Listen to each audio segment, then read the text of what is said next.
Bonjour tout le monde. Bienvenue à ce webinaire sur la validation des documents dans Aléop aujourd'hui. Donc, mon nom est Marc Tétrault, je suis conseiller à Aléop et la présentation sera faite par ma collègue France Lamonde, qui est aussi conseillère à Aléop, productrice agricole et aussi utilisatrice d'Aléop depuis plusieurs années. Merci Marc pour la présentation. J'espère que vous m'entendez bien. T'entends bien. Parfait, merci pour être certaine que mon micro fonctionne très bien. OK, ça me fait plaisir de faire un webinaire aujourd'hui sur la validation des documents qui est le cœur, dans le fond, d'Aléop. Fait qu'on va procéder un petit peu au départ par un rappel. Peut-être que c'est pour certains ça peut être redondant, mais on va procéder d'abord par un rappel de chacune des étapes. Puis à la fin, on va voir chacun des items comme vous voyez. Attendez un petit peu, je vais vous mettre les sujets qu'on va voir. Lorsqu'on va arriver dans la partie des modèles de saisie, des apprentissages par item, ajout de ligne, partage de ligne, saisie manuelle, on va voir aussi, je vais vous montrer des exemples, un petit peu pour vous aider à mieux visualiser l'utilisation de ces possibilités-là. Fait qu'allons-y sans plus tarder. D'abord, choisir les modèles de documents à valider. En partant, je vous fais un petit rappel que plus vite vous numérisez et transférez vos courriels à l'OCR, évidemment, plus vite vos documents seront prêts à valider. Fait que cette partie-là dépend vraiment de vous d'envoyer vos documents le plus rapidement possible.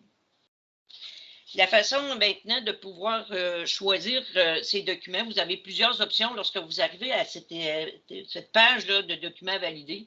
Vous avez plusieurs options pour faire vos choix. Vous pouvez y aller par les dates. Vous voyez que les documents sont classés par date de 0 à 16 jours, de 7 à 16, mais là je ne l'ai pas ici, mais de 7 à 16, de 16 à 30 et 30 et plus, qui pour vous permettre que si vous avez des escomptes à prendre de 0 à 10 jours ou quoi que ce soit, ça vous permet de pouvoir classer, de pouvoir reprendre rapidement ces documents-là qui pourraient avoir des escomptes qu'il ne faut pas que vous perdiez. Ensuite, vous pouvez y aller, vous pouvez faire un choix par partenaire en cliquant sur le bouton pour faire sortir la liste déroulante. Vous allez avoir la liste de tous les fournisseurs dont vous avez des documents. Fait que si vous choisissez un des fournisseurs, ça va vous sortir toutes les factures, les documents de ce fournisseur-là. Ça peut être utile pour des fois, vous voulez aller payer un fournisseur, vous voulez vous assurer d'avoir tous les documents de ce fournisseur-là rendus dans votre comptabilité.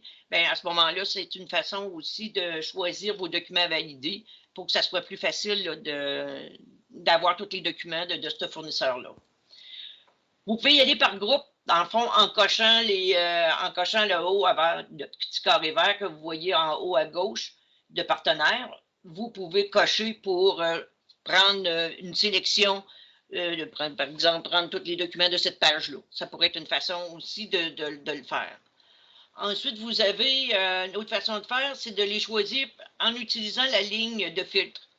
Dans le haut, on va la revoir un petit peu plus tard, ce ne sera pas très long, on va revenir sur cette ligne-là.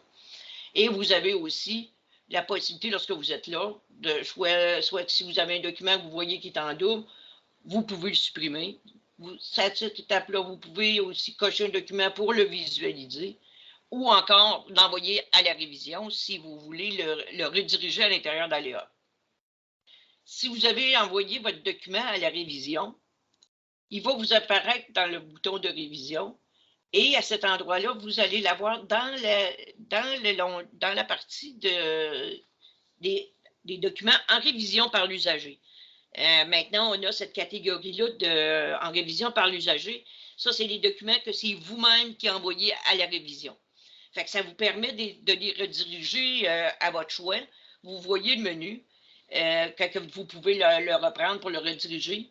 Puis vous remarquerez que vous pouvez maintenant, si par exemple vous avez fait une erreur de l'envoyer à la révision, puis qui partait des achats, vous pouvez le retourner aux achats. Avant, c'était pas possible. C'était pas possible de prendre achat, d'envoyer par achat, ou de retourner directement à la même endroit. Il fallait faire l'entourloupette de passer par les documents par saisie manuelle. Maintenant, c'est plus nécessaire. Vous pouvez, lorsque le document est en révision, par vous-même, que c'est vous qui l'avez envoyé là, vous pouvez le retourner au même endroit. Maintenant, la ligne des filtres, on a vu tantôt, dans un premier temps, qu'on pouvait, avec la ligne des filtres, dans la colonne partenaires, faire sortir la liste déroulante pour avoir l'ensemble de vos partenaires. Cette possibilité-là aussi est possible pour chacune des colonnes. Vous pouvez sortir la liste de tous les numéros de documents qui sont là. Vous pouvez les sortir ensuite toutes par ordre croissant ou décroissant au niveau de la date du document. Et ensuite, ici, vous pouvez, pour la date de la facture, vous avez des choix variés avec le petit menu, avec la petite clé. Lorsque vous prenez la clé, excusez-moi. Excusez, mon téléphone n'avait pas prévu celui-là. OK. Avec la clé, vous pouvez aller chercher les documents, dire avant telle date, etc. Ça vous aide à choisir.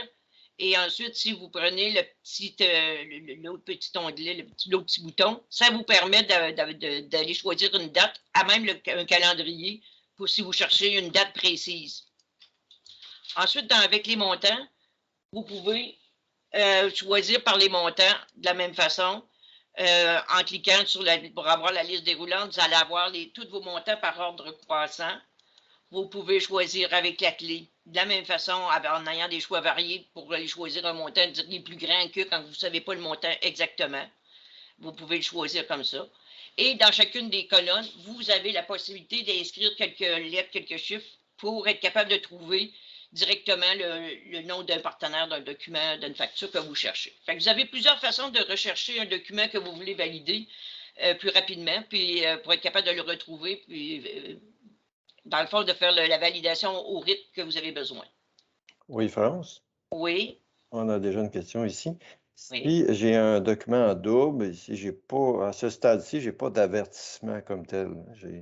Je vais le voir en double, mais je n'ai pas rien qui m'informe que le document est en double. Effectivement, à cette étape-là, ici, vous allez juste le voir dans la liste. Vous allez, si le document s'est rendu à la validation, c'est que vous l'avez envoyé les deux fois avant que vous l'avez envoyé avant que le premier soit validé. À ce moment-là, à l'OCR, ils ne peuvent pas savoir que vous avez déjà envoyé ce document-là. Par contre, lorsque vous allez arriver à la validation proprement dite, là, Aléa va reconnaître que le numéro de facture avec le nom du fournisseur, du partenaire, et il va vous dire cette facture-là a déjà été validée. À ce moment-là, vous allez pouvoir la passer, puis vous pourrez faire le choix de la supprimer. Ou si elle est là volontairement, une deuxième fois parce que vous l'avez, par exemple, supprimée par erreur, à ce moment-là, vous y ajoutez un petit A au bout du numéro de document pour jouer un tour à Aléa, et à ce moment-là, Aléa va le prendre pareil. Parce que sinon, si vous avez vraiment besoin de le revalider, c'est un petit truc au passage. Est-ce que ça répond, Marc? Oui, merci. Parfait. Maintenant, à la validation proprement dite, elle est faite en 3 étapes. Ici, là, nous sommes à l'étape qu'on voit en foncé, l'étape des items achetés. Ensuite, on a la section des informations qui sont extraites par l'OCR, qui est au niveau du nom du partenaire, de la facture et de la date. Puis ensuite, des données qui sont inscrites, ce qui va être lu sur votre document. Ici. Ensuite, vous avez toujours, évidemment, votre document qui est disponible à votre côté. Et il y avait les fonctions du visionnement qui peuvent vous aider à le voir, évidemment, parce que là, de cette façon-là, il est trop petit. Fait que si vous prenez l'option 1X, ça va vous permettre de voir, vous voyez entouré d'envers, la section que vous pouvez voir avec l'option 1X, par exemple. Vous le voyez un petit peu en bas du montant, vous voyez le petit carré vert qui vous montre la section qui est vue du document entier. Si d'un côté, vous prenez l'option Zoom 2, vous allez voir, vous voyez la différence, là, vous allez voir le document à largeur. Vous voyez la différence de ce que vous pouvez voir. Fait que des fois, on n'y pense pas, puis l'option de 2X elle peut être très intéressante pour mieux voir son document. Au lieu de se promener un peu partout dans le document, ça vous permet de le voir à largeur. Fait que c'est intéressant. Puis, dépendamment de la grosseur du document, des fois, c'est aussi plus pratique de ce côté-là. Évidemment, vous pouvez voir le document en cliquant sur le document. Vous allez le voir en format plein écran. Et vous avez aussi dans cette ligne de fonction la possibilité de télécharger, parce qu'à chaque étape que vous êtes dans Aléa, vous pouvez voir ou télécharger votre document lorsque vous en avez besoin. Si on est rendu à la deuxième étape, qui est l'opération comptable, ça vous permet dans cette étape-là de choisir votre compte, le compte de votre comptabilité, de votre logiciel comptable, et ensuite, vous avez la correspondance de compte Aléa, de la charte d'Aléa, va s'inscrire automatiquement, à moins qu'il y ait plus qu'un choix. S'il n'y a pas plus qu'un choix, ça va s'écrire automatiquement. La fois suivante que vous allez réutiliser la validation d'un même item pour un même fournisseur, Aléa va vous proposer ce même compte pour ce même item. C'est à vous de choisir si vous voulez le prendre ou pas. Ça permet, le taux d'apprentissage, d'avoir moins de risques d'erreurs de débit crédit.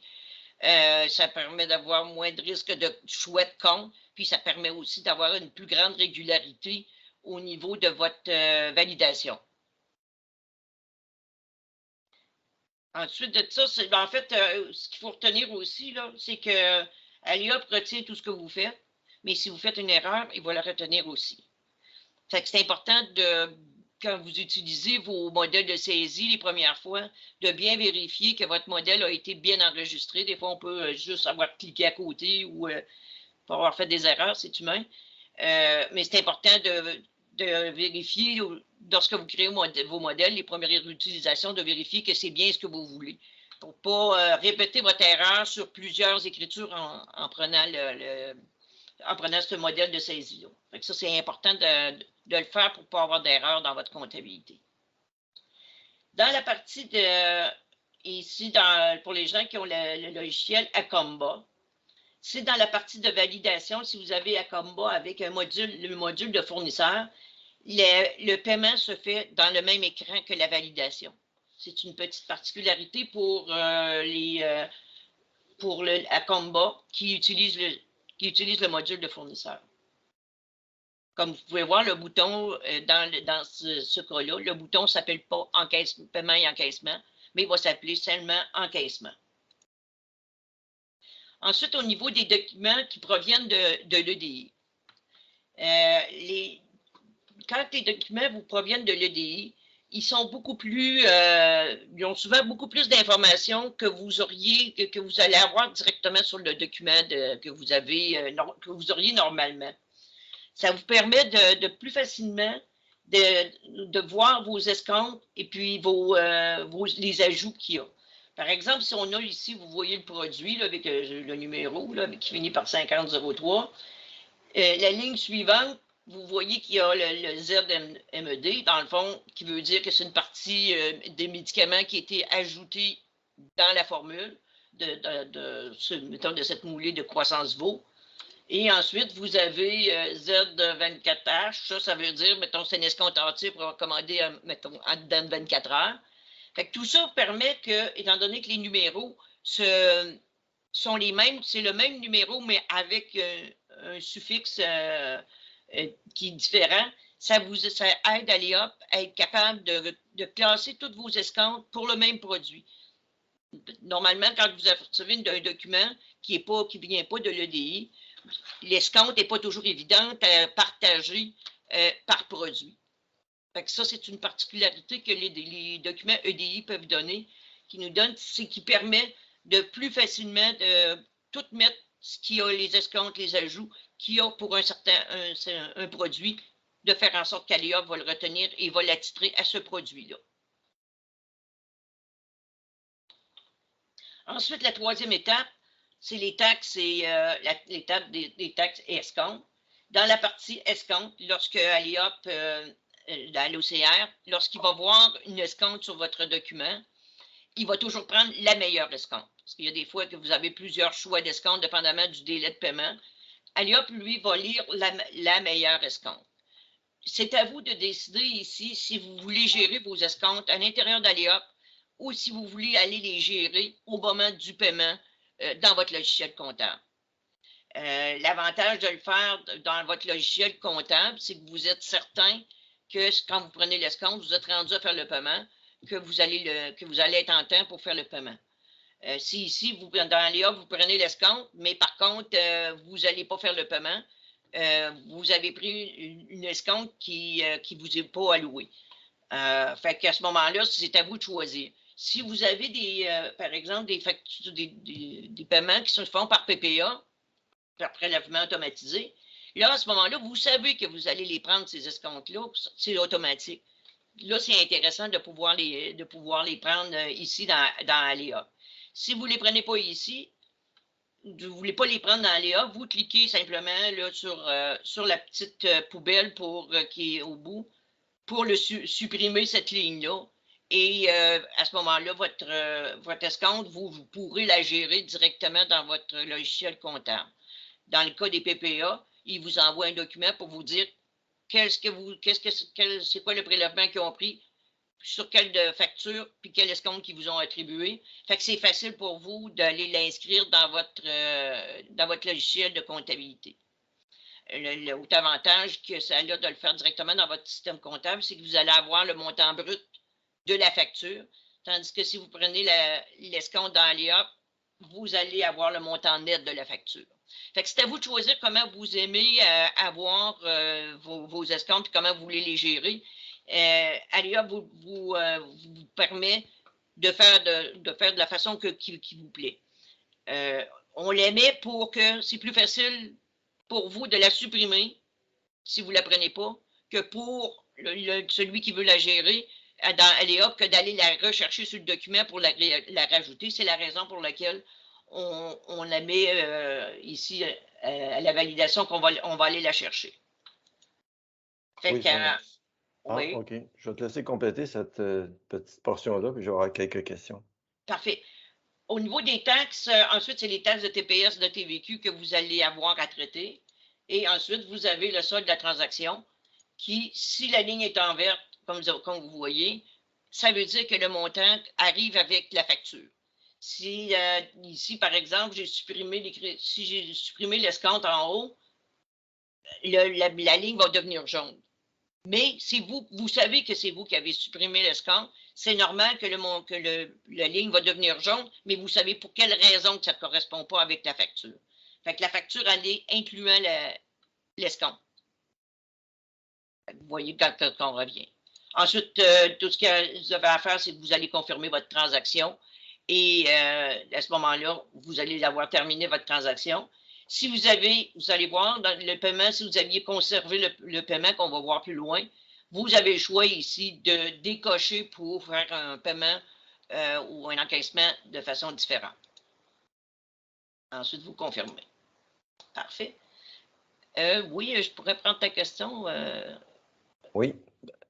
Si on revient peut-être à différentes étapes, là, normalement, Aléa va reconnaître là, les items, puis il va d'emblée mettre le compte Aléa par défaut, puis le compte SIGA aussi.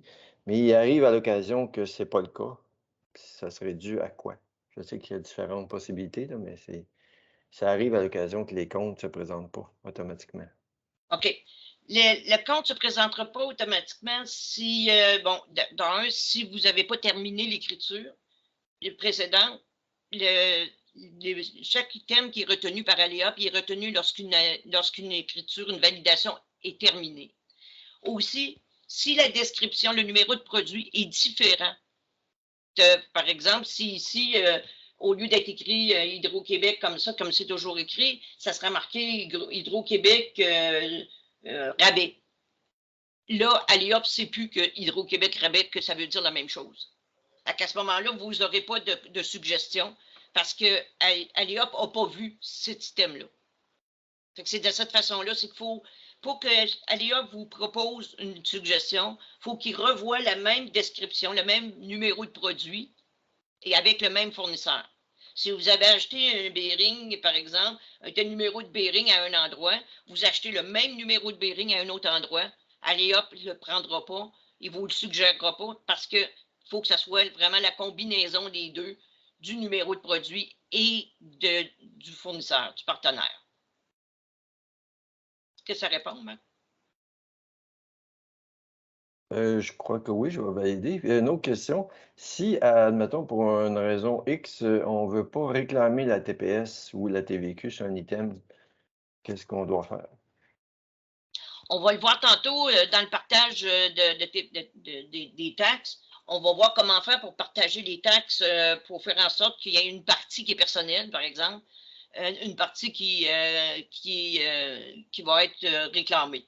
Si 100% des taxes ne sont pas réclamées, à ce moment-là, vous pouvez mettre les montants ici à 0, mais par contre, il va falloir vous rajuster sur la première page des items achetés pour mettre le montant total, incluant les taxes, pour dire que vous ne réclamez pas de taxes.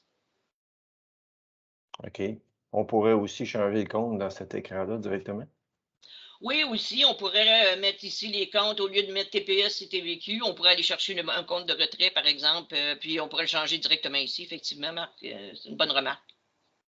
Sauf qu'il ne faut pas oublier que Aléop va retenir ça pour la prochaine. Oui, Alia va le retenir. Surtout si vous êtes dans un modèle de saisie, ça se peut qu'il le retienne. Là. OK, l'autre question qui est plus générale, est-ce qu'on doit numériser les états de compte?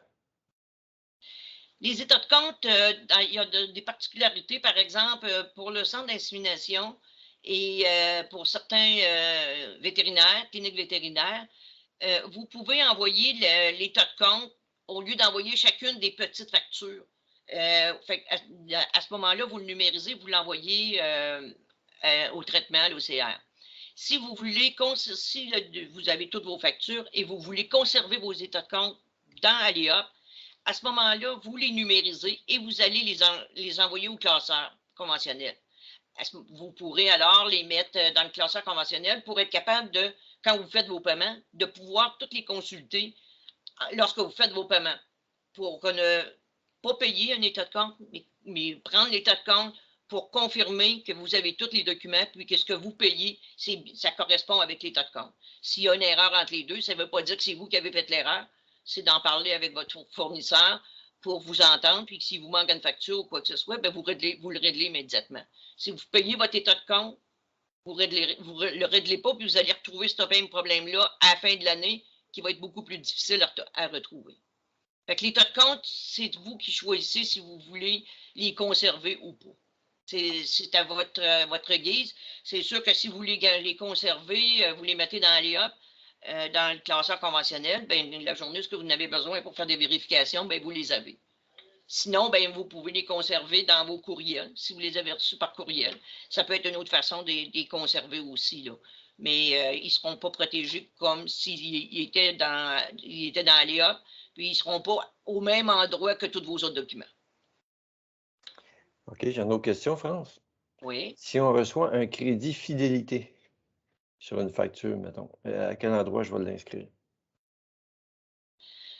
Encore là, c'est une question de choix. On peut s'en faire un revenu d'escompte pour le séparer et puis de voir le nombre d'escomptes qu'on peut avoir de cette façon-là. Ou encore, cet escompte-là, on peut la mettre directement au produit. Si on dit, par exemple, j'ai une escompte par rapport à ma moulée, j'ai une escompte fidélité, je pourrais l'utiliser pour diminuer mon coût de mon ingrédient. Mais ça, encore là, c'est vraiment controversé à savoir de quelle façon qui est la mieux de faire. C'est vraiment indépendamment de ce que chacun veut avoir comme chiffre. Là. Puis quand il veut se comparer. Fait que si vous avez un endroit, vous vous dites, ben si je la jette à cette place-là, puis que j'ai un escompte de fidélité, c'est sûr que ça va coûter moins cher par rapport à si vous comparez avec un autre fournisseur. Fait que si vous ne l'avez pas mis avec le produit, vous ne verrez pas l'escompte. Vous ne verrez pas l'effet. Fait que c'est toujours la façon pour vous où c'est vous pensez que c'est le mieux de le mettre.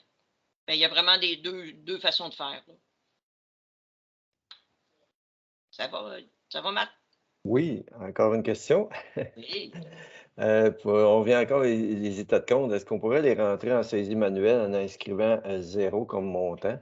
Puis à ce moment-là, ça va faire le lien au fournisseur. Ça permettrait de retrouver facilement l'état de compte. Effectivement, la saisie manuelle, vous allez le voir tantôt, peut vous servir à relier le document à votre logiciel, si vous êtes avec le logiciel de SIGA, parce qu'il y a le lien entre l'image et le logiciel comptable n'existe pas dans Acomba, puisque c'est un logiciel qui change de copie à chaque année, tu recommences à chaque annne, tandis que SIGA, étant donné qu'il y a une continuité dans le temps, le lien de l'image est envoyé dans l'écriture pour pouvoir le voir. Là, effectivement, si vous faites la validation et que vous envoyez l'état de compte, vous le validez dans une période pour être capable de le retrouver. Vous êtes capable de le retrouver par la description. Oui, c'est un bon moyen aussi de l'avoir autant dans votre classeur que dans votre... parce que là, si vous le faites avec la saisie manuelle, c'est Aléop qui va aller classer votre état de compte dans l'onglet, dans le dossier de ce fournisseur-là. Fait que ça peut être une bonne pratique, effectivement, pour les conserver. Parfait, merci. Ah, j'en reviens où est-ce que j'étais rendu. Parfait. Lorsque vous faites ici, là, on est dans l'exemple où ce qu'on fait, on a coché plusieurs factures à valider. Fait que lorsqu'on choisit plusieurs factures à valider, vous voyez dans le petit carré rouge en haut à droite, là, dans l'exemple qu'on avait coché 6 documents. Ça vous permet de voir où est-ce que vous en êtes rendu dans votre validation de vos 6 documents, mais surtout, c'est qu'il vous permet de pouvoir passer un document. Si vous êtes en train de valider un document et vous vous apercevez qu'il vous manque une information, au lieu d'avoir à retourner à document validé pour aller rechoisir des nouveaux documents à valider, vous pouvez ici, avec ce petit bouton là, avec la petite flèche, vous pouvez passer le document. Ça vous permet de le voir. Et puis, vous allez, lorsque vous allez cliquer, ils vont vous demander est-ce que vous êtes sûr de vouloir passer au document suivant. Vous allez confirmer. Votre document va rester dans votre liste. Ça sera à vous après ça si c'est parce que vous ne le vouliez plus, vous pourrez le supprimer. Sinon, ben, vous attendez au moment opportun pour être capable de le valider. Là, vous allez pouvoir, il va toujours être dans votre liste. On va aller voir pour finir la validation, la partie paiement et encaissement. Lorsque vous allez dans la partie paiement, le bouton paiement et encaissement, si ici on va voir, on prend le bouton à payer, qu'on voit qu'il y a un chiffre dessus. Vous allez avoir la sélection, là ici j'ai juste un document, mais vous pourriez avoir plusieurs documents. À cette étape ici, vous n'êtes pas obligé de cocher les documents ou pas, c'est à votre choix. Si vous les cochez, ils vont être déjà cochés. Sinon, vous allez pouvoir le faire à l'étape suivante. Fait qu'ici, vous pouvez cliquer simplement sur procéder pour vous rendre. Ensuite, vous choisissez votre mode de paiement. Est-ce que vous voulez faire un mode direct au compte bancaire ou au compte fournisseur? Si on va au compte fournisseur, par exemple, vous allez avoir votre liste. Comme là, on voit, je ne les avais pas cochés. Comme je ne l'avais pas coché, bon, je vois la liste, je vois mon document, mais il n'est pas coché. Là, en le cochant, je vais avoir la possibilité d'aller inscrire de quelle façon que je veux le payer. Vous allez avoir dans le montant va vous être inscrit, la date va vous être inscrite. Il va vous rester, vous pouvez changer la date si vous voulez pas prendre la date du document. C'est vous qui choisissez. Ici, la note, on va voir plus loin à quoi qu'elle va servir. Vous choisissez le compte fournisseur dans lequel vous voulez faire le paiement. Dans un cas comme ici, par exemple, je peux avoir choisi de le payer par ma carte Visa. Donc, j'ai inscrit ma carte Visa. Ça, si je sais que c'est un achat que je vais faire toujours par Internet, par exemple, et que je vais toujours le payer avec ma carte Visa. À ce moment-là, je vais cliquer « Conserver ». Donc, la prochaine fois que je vais passer une facture de Avast, Aléop va me proposer de l'envoyer le paiement au compte fournisseur de ma carte de crédit. Et ensuite, évidemment, on fait enregistrer. Dans la partie du paiement, comme on a vu tantôt, lorsque dans Acomba, on utilise le module de fournisseur, c'est à l'étape de validation où on avait fait le choix du compte. Par contre, si vous utilisez Acomba avec des inscriptions grand livre, la différence entre les deux, c'est que l'inscription grand livre, on pourrait dire que c'est la comptabilité de caisse, puis avec le module fournisseur, c'est la comptabilité d'exercice. Grosso modo, on pourrait expliquer ça de cette façon-là, où il y a deux façons différentes de rentrer les données, qu'Aléa va envoyer ces données à l'intérieur du logiciel. C'est pour ça qu'il y a des façons différentes de fonctionner. La partie, lorsque c'est dans le style Acomba qu'on fait comme une comptabilité de caisse, c'est les mêmes façons, c'est la même façon de fonctionner. C'est un petit peu pour faire une précision à ce niveau ici. Si je suis rendu que je veux aller à l'encaissement, je vais choisir l'encaissement avec à côté le bouton d'encaissement où ce que j'en ai à faire. C'est la même affaire ici. Vous pouvez choisir de visualiser ou de procéder sans nécessairement avoir à cocher vos documents. Vous allez avoir à faire le choix par quel compte que vous voulez. Là, vous avez dans le fond l'ensemble de ces 6 boutons-là que vous pourriez utiliser pour faire votre paiement. Pour chacun de votre compte, vous n'avez pas nécessairement les mêmes boutons, les mêmes comptes. Ça dépend de votre correspondance de compte. Et puis, ça dépend surtout des comptes que vous avez dans votre logiciel comptable.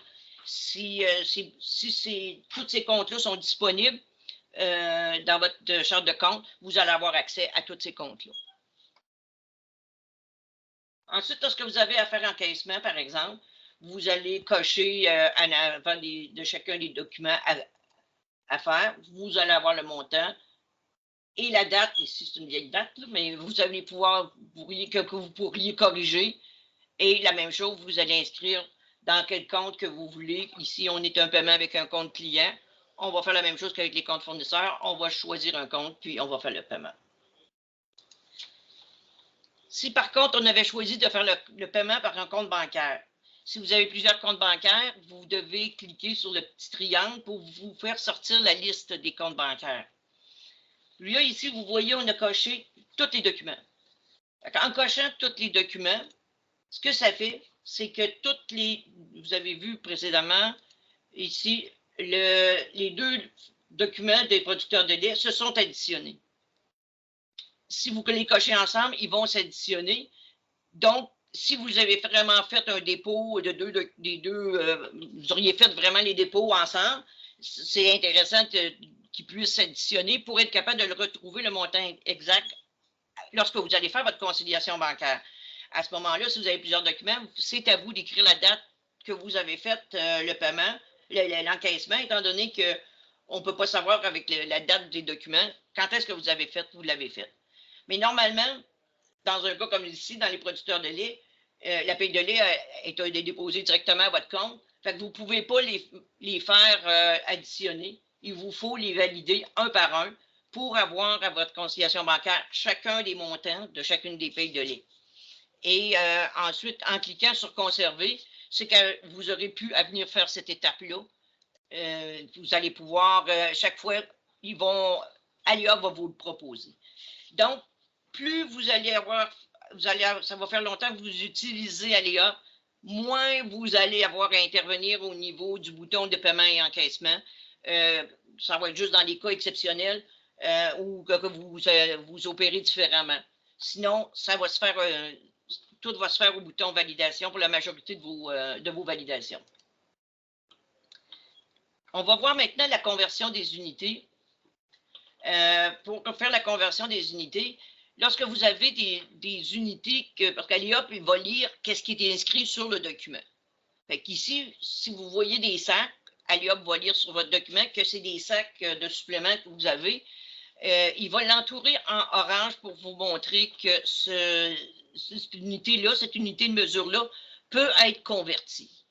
Si vous choisissez de la convertir, la façon de le faire, c'est qu'on va dire, par exemple, ici, j'ai 5 sacs dans le supplément 40 kg, j'ai 5 sacs de 40 kg.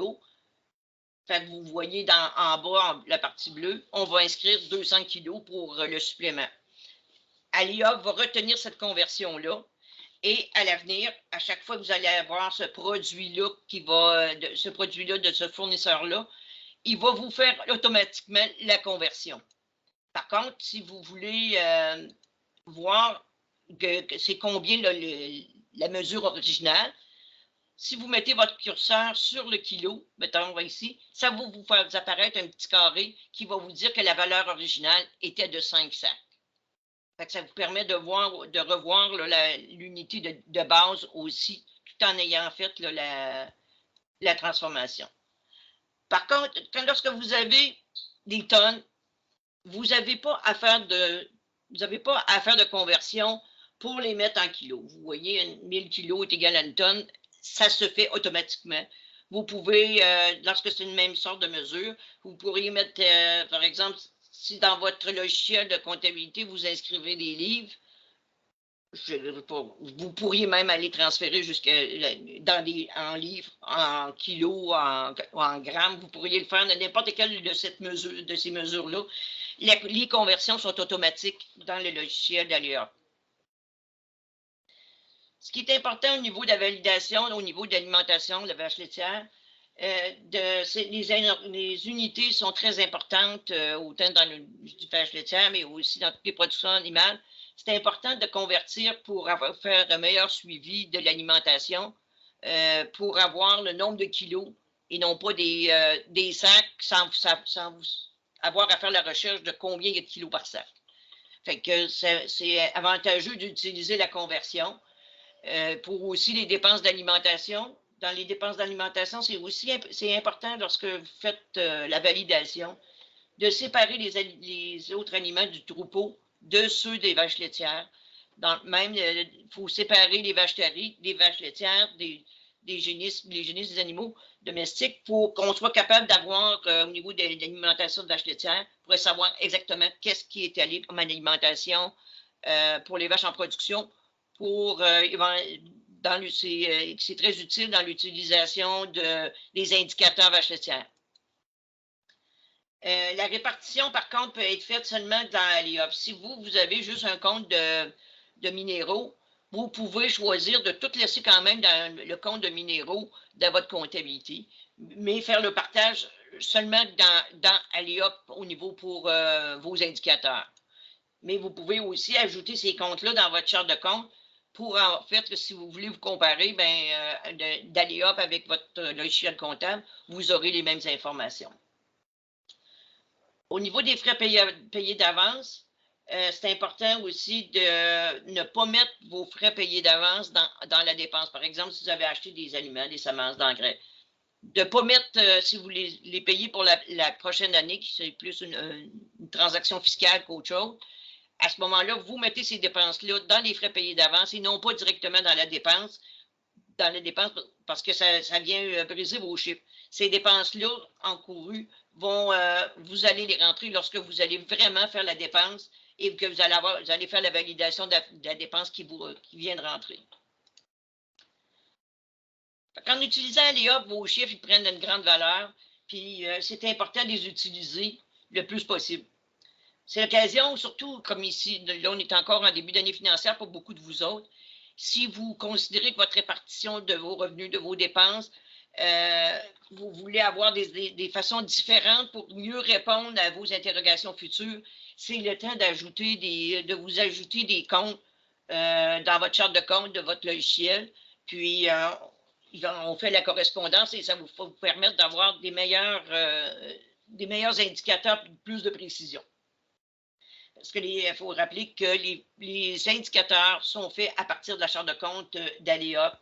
Fait que c'est important de revoir aussi la répartition entre votre charte de compte et celle d'Aléa dans la correspondance de compte pour aller voir que si ça répond bien à ce que vous voulez avoir comme indicateur. Maintenant, la note et le numéro de référence. On va y venir un petit peu parce que Aléa, de base, il va inscrire le produit, le fournisseur et la date de document dans la note de votre logiciel comptable. Mais si vous voulez avoir une information supplémentaire à une des lignes, par exemple, ça pourrait être juste à une des lignes ou à l'ensemble des lignes, vous pouvez changer la note.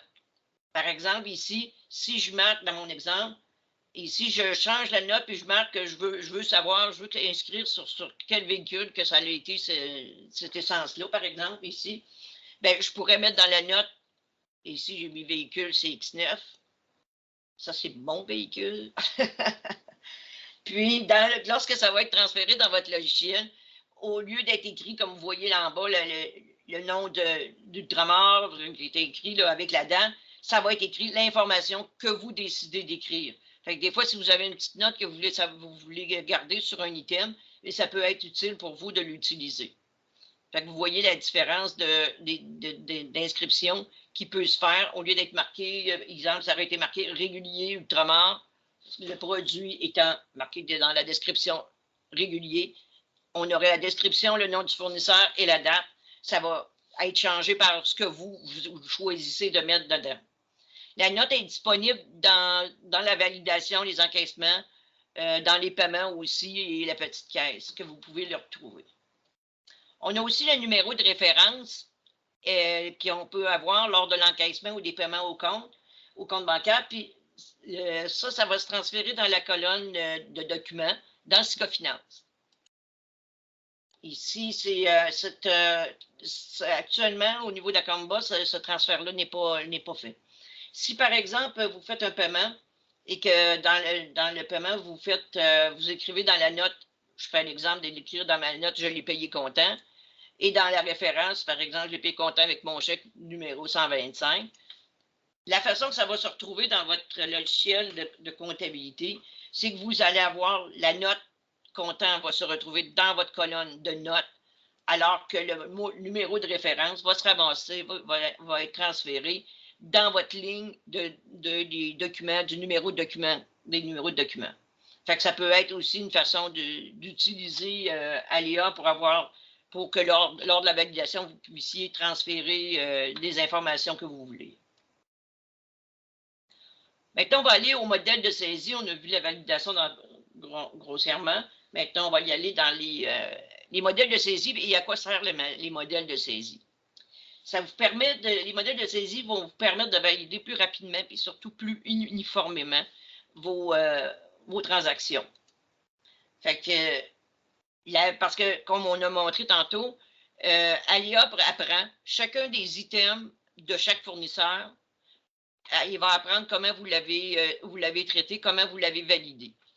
Mais avant qu'Aléa puisse voir tous les items de tous vos fournisseurs, ça serait vraiment long, là.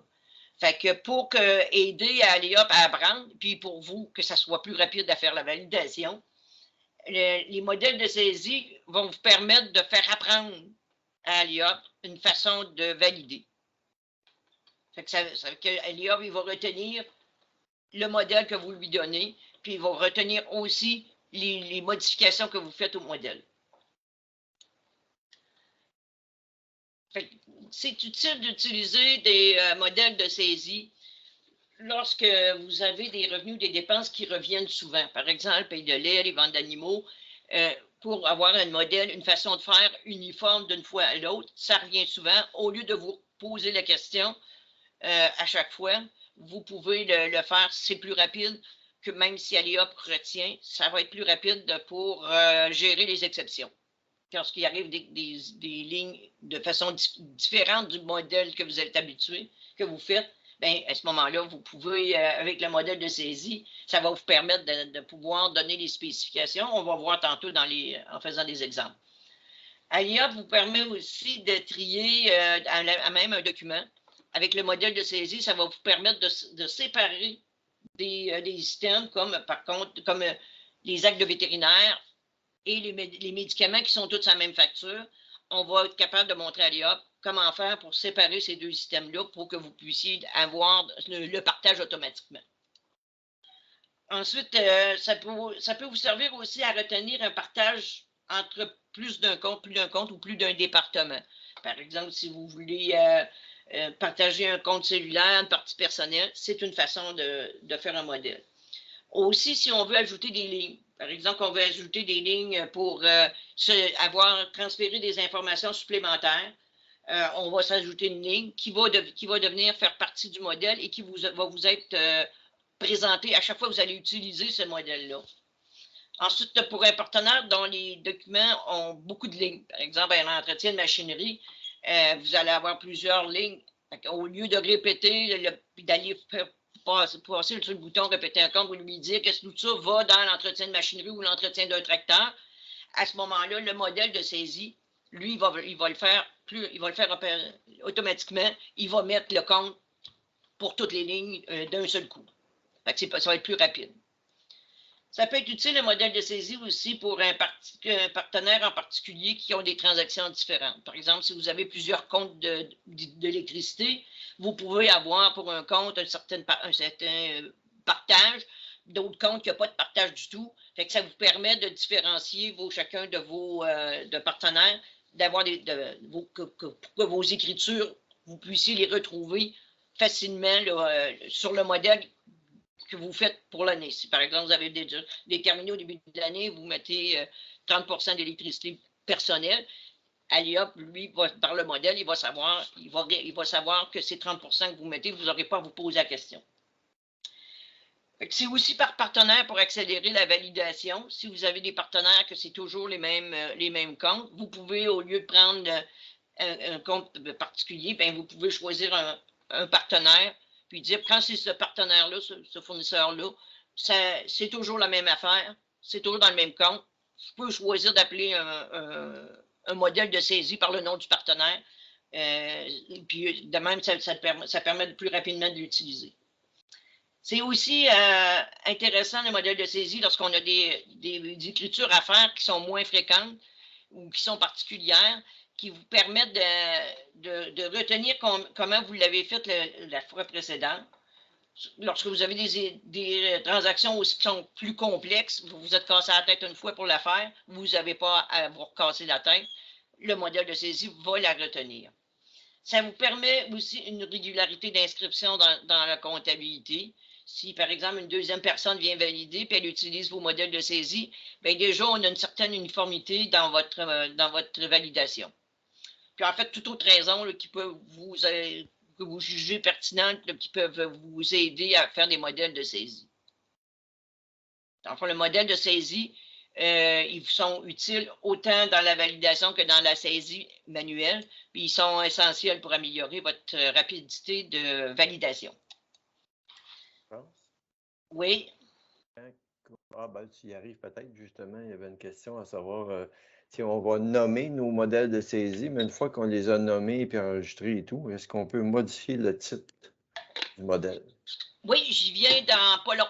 Je vais arriver à ça dans pas long, que je vais pouvoir vous le présenter. Les étapes de création d'un modèle, on va vous montrer en étapes. Vous créez le nom de saisie, vous choisissez si c'est un type partenaire ou global. Vous faites des ajouts de lignes si vous avez à le faire. Vous pouvez faire un partage de lignes, c'est à votre choix. Ensuite, vous allez faire la validation, important en passant par le bouton répéter un compte. Si vous ne passez pas par le bouton répéter un compte, la transaction ne sera pas retenue comme modèle. Et ensuite, vous allez confirmer. Dans le fond, c'est les principales étapes que vous avez à faire pour créer votre modèle de saisie. Et effectivement, si vous ne terminez pas la transaction jusqu'à enregistrer, le modèle de saisie ne sera pas retenu. Il faut vraiment faire toutes les étapes pour être capable de retenir le modèle. Le modèle de saisie se retrouve dans le fond, c'est la section en bas du partenaire. C'est la section de travail pour justement pour le modèle de saisie. Ici, vous voyez, on peut modifier le nom ou mettre inactif un modèle de saisie. On peut, le petit plus lui sert à ajouter un nouveau modèle de saisie. Vous avez la liste déroulante qui vous met par ordre alphabétique l'ensemble des modèles que vous avez créés. Lorsqu'on veut créer un nouveau modèle, on fait le petit plus. Vous inscrivez un nom. Si vous n'écrivez pas le nom d'un partenaire, inscrivez un nom de compte comme vous avez dans votre logiciel de comptabilité. Pour être capable de bien retrouver votre modèle de saisie à l'intérieur de votre liste. Si vous écrivez machinerie, puis que l'autre marqué équipement, il va falloir toujours que vous fassiez la correspondance. Ben non, quand c'est marqué machinerie dans le modèle de saisie, c'est parce que je veux l'envoyer dans l'équipement dans mon logiciel. Pour éviter ces troubles-là, essayez d'écrire des noms qui ressemblent à vos comptes dans votre logiciel comptable pour que ça soit plus facile pour vous de vous reconnaître. Ensuite, vous avez le choix entre global et partenaire. Si vous utilisez global, ça veut dire que le modèle peut être utilisé par plusieurs partenaires, plusieurs fournisseurs, tandis que si vous utilisez partenaire, il va être utilisé seulement lorsque vous allez avoir un document de ce partenaire-là. L'avantage, c'est que les modèles partenaires, ils vont être dans la liste déroulante seulement lorsque votre document va être de ce partenaire-là. Donc, ça raccourcit votre liste de choix de modèles de saisie lorsque vous mettez partenaire. Par exemple, si on prend l'Hydro-Québec, l'électricité vient juste d'une place d'Hydro-Québec, ça ne vous donne rien d'avoir la liste, dans votre liste, le modèle Hydro-Québec si vous êtes en train de valider d'autres choses. C'est de cette façon-là où ça a avantage à les identifier correctement et au niveau du type global ou du type partenaire. Lorsque vous avez fait ça, vous l'enregistrez. Lorsque vous avez vous êtes en mode de création d'un modèle de saisie, c'est important de cocher toutes vos lignes et d'aller utiliser le bouton « Répéter un compte » qui devient bleu lorsque vous cochez des lignes. C'est important de passer par ça. Si vous ne passez pas par le bouton « Répéter un compte », Alliop ne retiendra pas votre modèle de saisie. Même si vous les écrivez toutes un par un, Alliop ne le retiendra pas. Il faut vraiment passer par le bouton « Répéter un compte » pour pouvoir qu'Alliop retienne votre modèle de saisie. Et ça, je vais vous le dire souvent parce que c'est souvent quelque chose qui est facilement oublié. Ensuite, vous inscrivez dans cette partie-là votre compte, département, le lot, etc. Vous inscrivez, vous faites toutes rentrez vos données. Et lorsque vous allez avoir confirmé, toutes vos lignes vont avoir le même compte que vous venez de lui donner. Mais vous pouvez les modifier. Vous pouvez modifier les systèmes. Par exemple, ici, je pourrais dire que la maille 550, je ne veux pas la mettre dans l'entretien de machinerie, je pourrais décider de l'envoyer dans la fourniture de garage, par exemple. Et ensuite, vous confirmez la transaction pour que le modèle soit retenu. Lorsqu'on veut modifier un modèle de saisie, ici, vous allez prendre la liste déroulante, vous allez la consulter, vous allez choisir le modèle que vous voulez modifier. Excuse, France. Oui. Juste avant de montrer la modification, on a une question d'une cliente. Carole, je ne sais pas si tu peux ouvrir ton micro et poser la question. Est-ce que vous m'entendez? Très bien. Oui, bon, parfait. Donc, dans ce tableau-là, moi, j'ai voulu l'autre fois créer un compte Alliop comme une correspondance que je n'avais pas. Donc, comment fait-on pour en produire un? J'avais pas, tu sais, quand on tombe dans revision, c'est comme s'il me manquait une charte de compte. Donc, comment fait-on pour en créer un dans la charte de compte, dans le fond? Allez, hop. Attendez un petit peu. Je vais me déplacer dans... Je vais aller dans l'IA.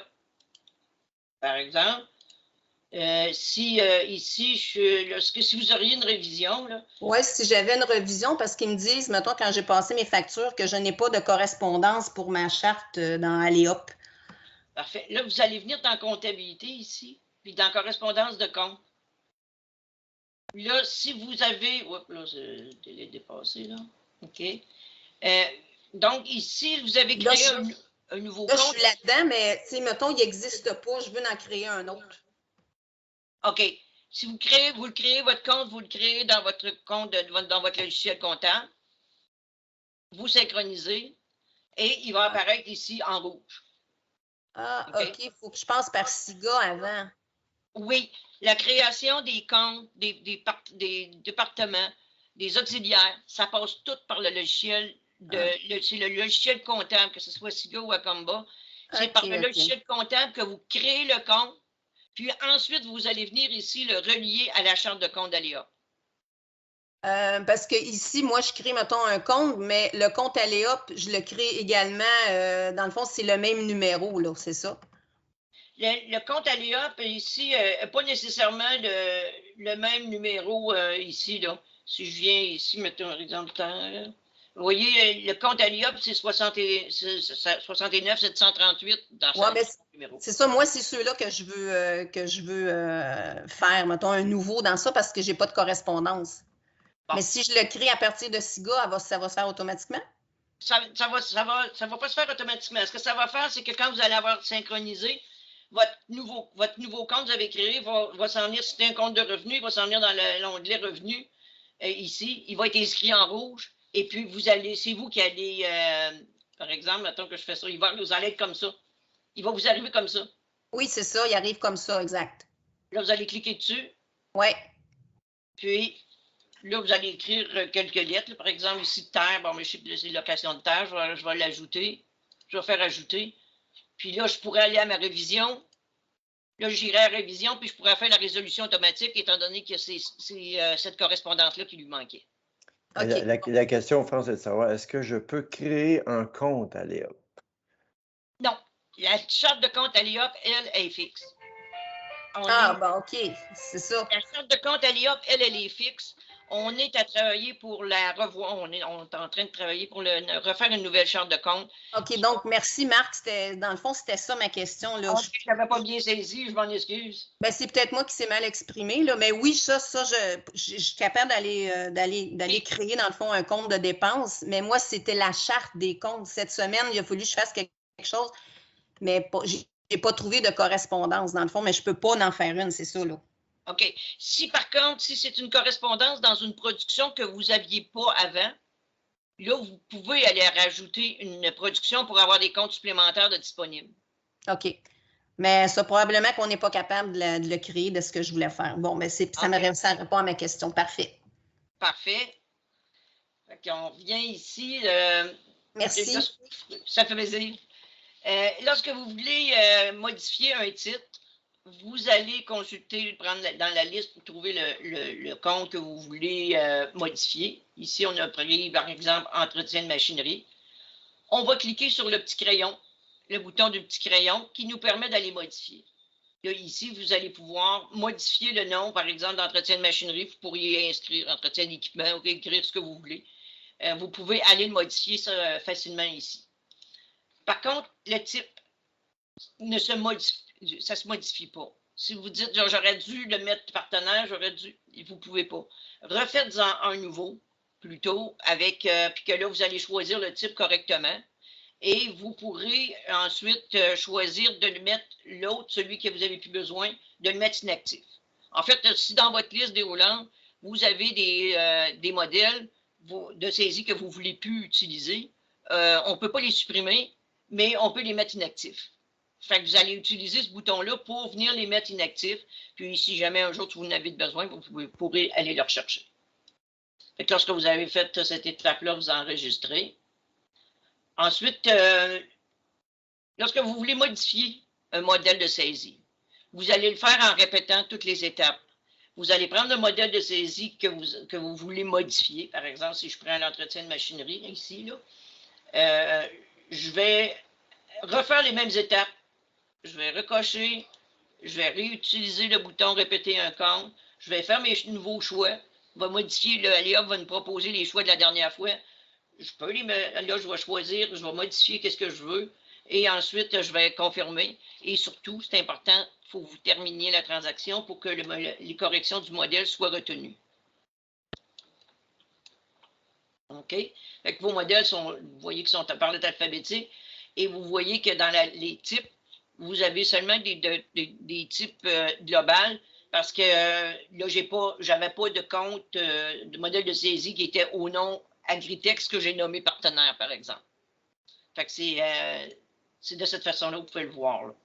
Ensuite, lorsque c'est fait, vous validez. Maintenant, on va voir des modèles de saisie par apprentissage ou par item. Vous allez comprendre qu'est-ce que ça veut dire suite à ça.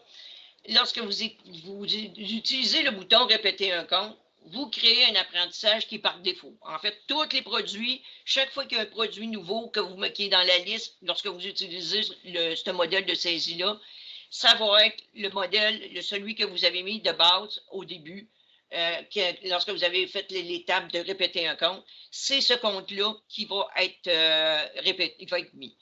dans notre exemple de machinerie, ici, on avait mis entretien de machinerie. Si j'ai un nouvel item, Aléop va le mettre dans entretien de machinerie.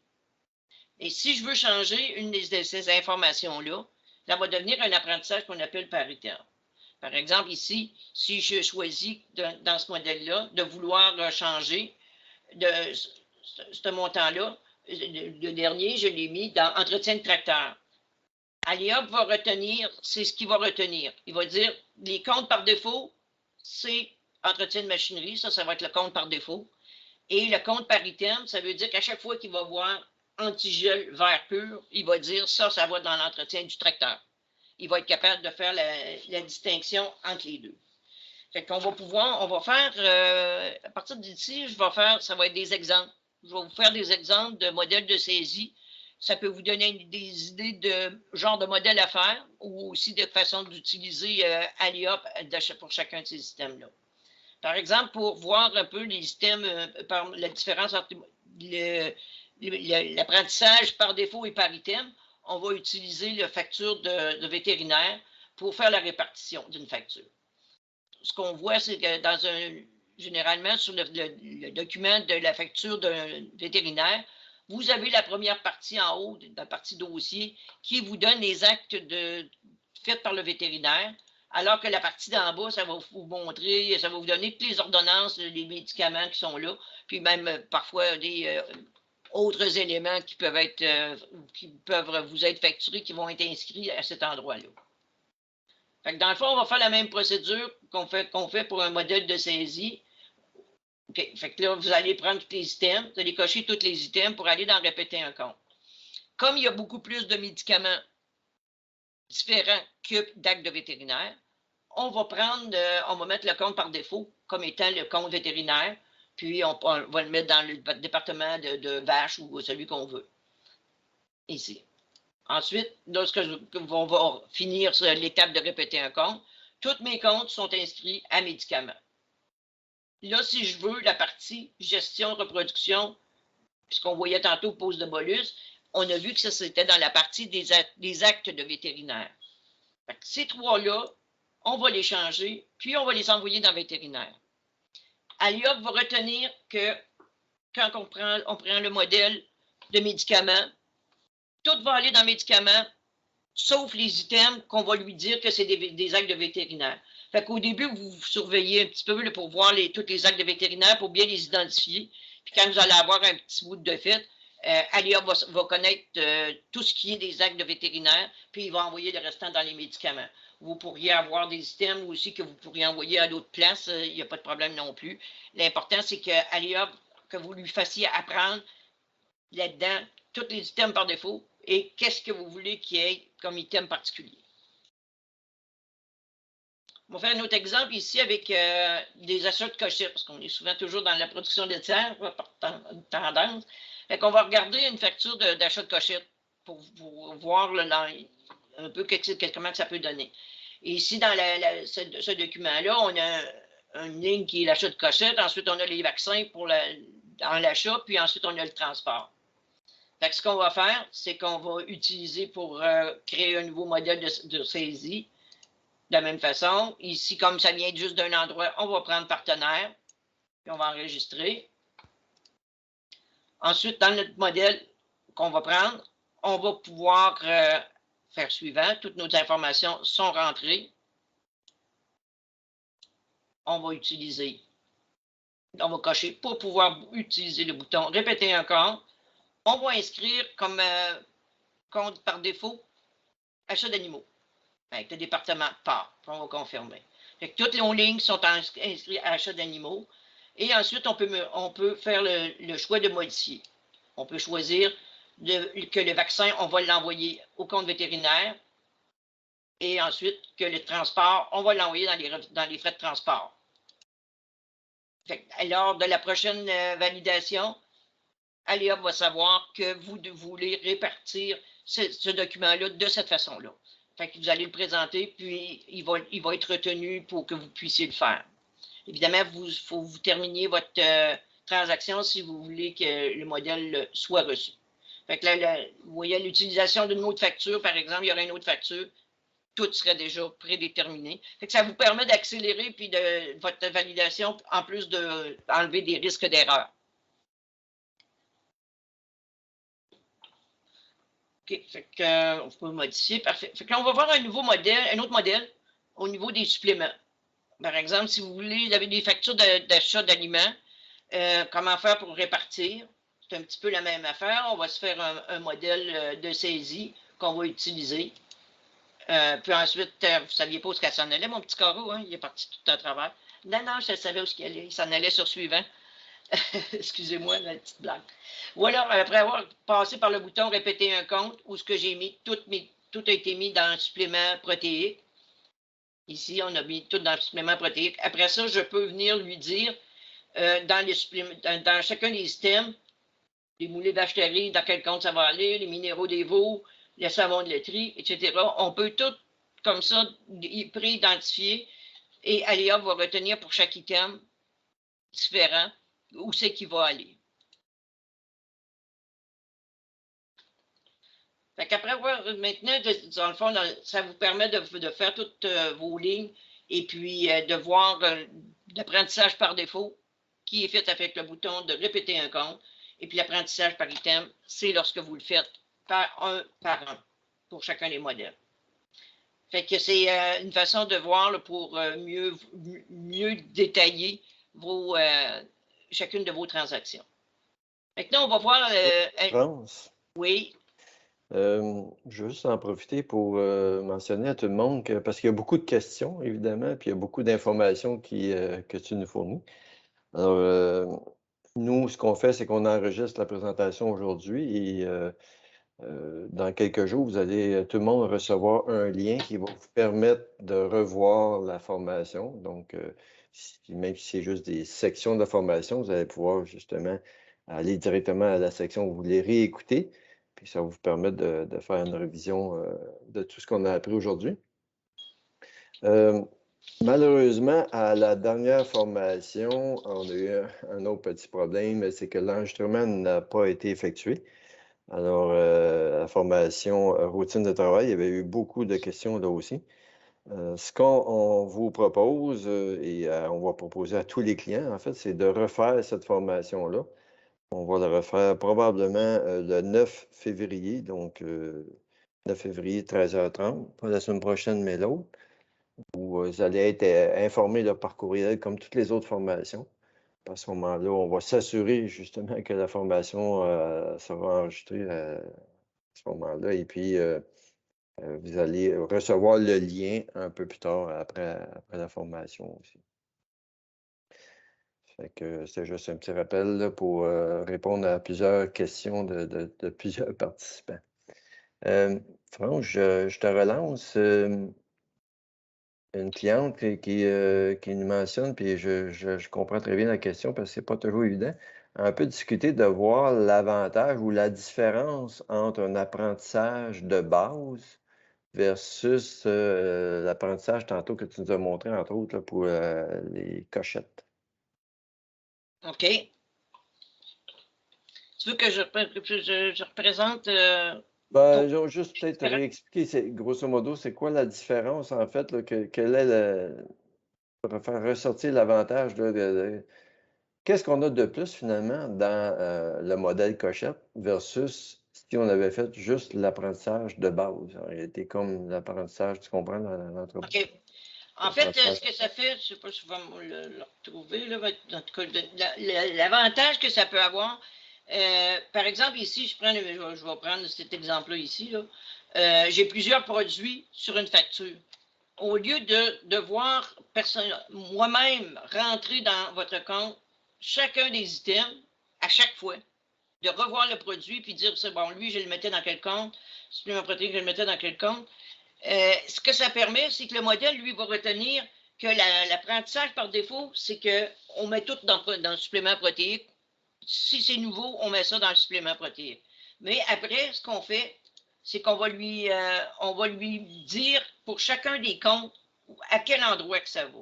Fait que dans le fond, il y a juste dans l'exemple qu'on a ici, il y a juste la deuxième ligne de supplément protéique qui va garder la définition de défaut par défaut, qui est d'inscrire avec ce modèle-là, c'est le supplément protéique. Par contre, Alliop va savoir de lui-même, à l'avenir, que la moulée vacheterie, ça va dans le compte moulée vache, que le minéraux de veau va aller dans le... Vous n'aurez pas à le refaire à chaque fois. Parce que là, si là, vous le faites une fois, la fois que vous créez votre modèle, c'est à peu près le même temps que de le faire manuellement, puis les écrire un par un. Sauf que la fois suivante, il faut vous poser la question, puis Alliop est là pour vous aider à ce que vous posiez le moins de questions possible, puis que vous utilisiez toutes les fonctions qui sont facilitatrices. En utilisant ce modèle de saisie-là, lorsque vous allez prendre le modèle, vous allez arriver à l'étape, ici, des opérations comptables, tout va être déjà rempli. Fait que déjà, Alliop va savoir que la moulée vacheterie, où est-ce que ça va, vous n'aurez pas à faire cette étape-là. Vous allez avoir de plus en plus, seulement qu'à faire de la vérification, de la validation, juste de la vérification, et pas à avoir à inscrire les comptes et à chercher le compte à chaque fois. Vous n'avez pas à retenir le numéro de votre compte, de retenir dans quel compte vous l'avez mis. C'est le gros avantage, puis cet avantage-là vous fait sauver beaucoup de temps et surtout vous permet de faire une validation beaucoup plus uniforme d'une fois à l'autre. Parce qu'Alliop apprend chacun de vos produits. Je ne sais pas si c'est clair à ce niveau-là. Oui, merci pour les précisions, France. Comme on le dit, toutes les lignes, tout quand on prend le modèle, qu'on marque les montants par défaut, qu'on prend le bouton « Répéter un compte », c'est les apprentissages par défaut. Tous ceux qu'on laisse avec cet item-là, par exemple, comme là, on avait mis supplément protéique, toutes les lignes comme ça, c'est des apprentissages par défaut. Tous ceux que je modifie, c'est des apprentissages qui sont par item, parce qu'Alliop va retenir que pour cet item-là, ça va dans quel compte. Fait que c'est le gros avantage d'utiliser les apprentissages par défaut ou par item. Ce n'est pas nécessaire de retenir les termes par défaut par item, là, mais l'important, c'est que vous sachiez que c'est possible, dans un modèle, de faire trier dans le document les différents comptes lorsque vous voulez partager une dépense d'un document. On va aller à l'ajout de lignes. Quand est-ce qu'on veut ajouter des lignes à un modèle de saisie, si on veut transférer des informations supplémentaires à notre logiciel comptable, par exemple, si on veut mettre des unités supplémentaires dans la paye de lait, dans les animaux, par exemple, on a les têtes et les livres, si on veut avoir les deux, bon, comment qu'on peut faire pour transférer plus d'informations? On va utiliser l'ajout de lignes. Par exemple, si on veut faire un paiement en 2 modes, on va pouvoir ajouter une ligne puis dire j'en ai payé une partie au compte bancaire, puis l'autre partie va s'en aller au compte fournisseur. Si habituellement je fais cette façon de faire là de paiement, je peux me faire un modèle pour pouvoir mettre un montant au compte bancaire, puis la balance, la mettre à un autre compte. Dans le fond, c'est qu'on peut avoir un modèle. On peut se faire un modèle qui s'appellerait dans le fond de paiement en 2 modes. Vous pourriez avoir un modèle comme ça qui rajoute une ligne à votre modèle aux informations que vous recevez de l'OCR. Lorsque vous allez prendre ce modèle de saisie-là, il va ajouter la ligne, par exemple, du compte bancaire dans votre liste de tous les items. Fait que ça peut être une façon intéressante si vous avez une pratique comme ça.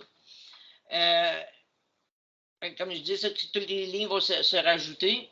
On va le voir de quelle façon ils vont s'ajouter. Lorsqu'on veut, dans la validation pour un partenaire en particulier, ajouter des items qu'on ne reçoit pas dans le traitement du document. On veut rajouter des informations, puis on voudrait que cette information-là soit transférée à chaque fois que j'ai un tel partenaire. Ça peut être une autre façon, une autre manière, une bonne raison de rajouter des lignes à un modèle de saisie. Lorsqu'on veut répartir une dépense avec un montant fixe, par exemple, si je dis que je veux mettre, par exemple, dans le compte de l'électricité, si je veux dire, j'ai toujours un bout d'apport personnel que je me mets de 125$, ben, je vais mettre le 125, puis je vais aller changer la ligne part personnel va s'ajouter à chaque fois que j'utilise mon compte, le modèle de saisie, par exemple, qui serait Hydro-Québec. Il va rajouter une ligne que je mette ma part personnelle. Fait que là, vous pourriez marquer votre 125, puis mettre la différence au montant d'Hydro-Québec pour l'autre montant, pour être capable de le valider comme ça. C'est une autre façon de faire aussi qui pourrait être utilisée.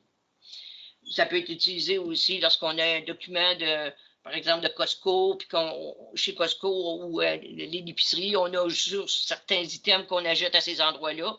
Au lieu d'avoir à écrire toute la liste de ce qu'il peut y avoir sur cette facture-là, vous pouvez l'écrire. Souvent, si vous avez une facture d'épicerie, un petit coupon, souvent, au traitement, ils vont vous le retourner en inscrivant sous total. À ce moment-là, si vous voulez avoir le détail, bien, vous allez plutôt prendre un modèle de saisie qui va pouvoir être utilisé. Ça peut être utilisé aussi autant dans les entrées manuelles que dans les validations qui ont passé à l'OCR. Si on veut faire, par exemple, un ajout de ligne, vous allez cocher sur le petit bouton d'ajout de ligne. Lorsque vous recevez, par exemple, ici, on a une facture qui arrive de Valacta, et c'est comme ça que ça nous est arrivé du traitement de l'OCR. Là, moi, si je dis je veux avoir une information supplémentaire, je veux avoir plus de détails. Par exemple, si j'ai sur la facture, je voudrais avoir le détail au niveau des lignes qu'il y a là, que je voudrais me rajouter une ligne. Je pourrais me rajouter, ici j'ai rajouté 2 lignes pour marquer le taux horaire, puis écrire le test non supervisé et que je pourrais vouloir avoir ce détail-là. Mon exemple n'est peut-être pas bon parce que normalement, l'IA va vous mettre les 4 lignes, là. Mais c'était pour un petit peu vous montrer un exemple de raison qui peut faire que vous ayez envie de rajouter une ligne. Puis le fait qu'il soit dans le modèle, la fois suivante, la ligne taux horaire et test non supervisé va apparaître automatiquement. On va voir un exemple d'ajout de ligne pour, par exemple, une paye de lait. C'est la façon ici, lorsqu'on arrive avec une paye de lait, si on veut rajouter des unités, qu'on voudrait envoyer des informations d'unités différentes à notre logiciel. D'abord, c'est sûr que la première des choses, il faut que les unités soient déjà créées dans votre logiciel comptable. Si vos unités ne sont pas créées, quand même que vous essayerez de les envoyer, il n'y a pas de lien qui est fait, fait qu'il faut les créer. Puis, l'important, c'est de créer ça c'est dans la charte de compte que vous allez les créer, puis vous allez ajouter les unités pour synchroniser. L'important, c'est que si, par exemple, dans l'exemple que je fais là, vous voulez envoyer les hectolitres, les pourcentages de gras, le kilo de protéines de votre paye, là, c'est important d'avoir toutes des unités qui sont différentes. Si je marque kilo de gras, kilo de protéines, ils vont se cumuler. C'est pas ce que je veux. Fait que si je veux avoir les informations différentes, il faut que j'aie quand même des unités de mesure qui sont différentes, comme ça. C'est important. Dans Acomba, c'est la même chose. On peut aller se créer des unités de quantité si on veut avoir les quantités qui soient transférées à notre logiciel. En allant dans les comptes, on va faire le petit carré blanc pour faire un ajout. On va choisir dans la catégorie quantité. Et puis, on va mettre la quantité, la façon de procéder pour que ce soit le plus facile. C'est que, par exemple, si le compte de lait, c'est 41,10, bien, on va mettre un 1 à la fin pour dire que le 1 va vouloir être des hectolitres qu'on va inscrire dans la description. On peut avoir, pour le même compte, on peut avoir l'unité le 2, mettre un 2, 3, 4, 5, comme vous pouvez voir, pour différencier les différentes unités et que ça vous permet de pouvoir transférer ces informations différentes-là. Par exemple, là, si on fait le modèle pour faire être capable de, mettons, transférer vos ventes de lait avec les composantes. Par exemple, si c'est ça qui vous intéresserait d'avoir ça, vous allez créer une vente de lait avec les composantes et vous allez prendre partenaire, étant donné qu'évidemment, il y a juste d'un endroit que vous recevez votre paye de lait. Fait que là, ce que vous allez faire, c'est que vous allez ajouter des lignes. Par exemple, si vous ajoutez des lignes, vous ajoutez de la matière grasse qu'on met des kilos. Ensuite, lorsque vous écrivez vous allez écrire le numéro et le volume, l'unité de mesure. Vous pouvez rajouter toutes ces lignes-là pour dire, bon, ben, puis après ça, ben, vous pouvez inscrire, vous n'êtes pas obligé de mettre un montant dans la colonne de montant, mais vous pourriez écrire, les hectolitres, eux autres sont lus automatiquement par Aléa, mais vous pourriez rajouter les kilos de matière grasse, le pourcentage de protéines, par exemple, des unités comme ça pour être capable de faire un transfert de l'ensemble des composantes là, dans le modèle. Dans SIGA, évidemment, il y a un maximum de 4 unités. Et dans Acomba, il n'y a pas de. Cette limite-là n'existe pas. Ensuite, lorsque vous allez faire votre validation, vous allez passer par le bouton répéter un compte dans le mode de création de modèle et vous allez faire la même chose pour les déductions. Vous allez inscrire tout dans le compte, mettons, actuellement de vente de lait. Tout va être inscrit dans le compte de vente de lait et les unités vont pouvoir être transférées.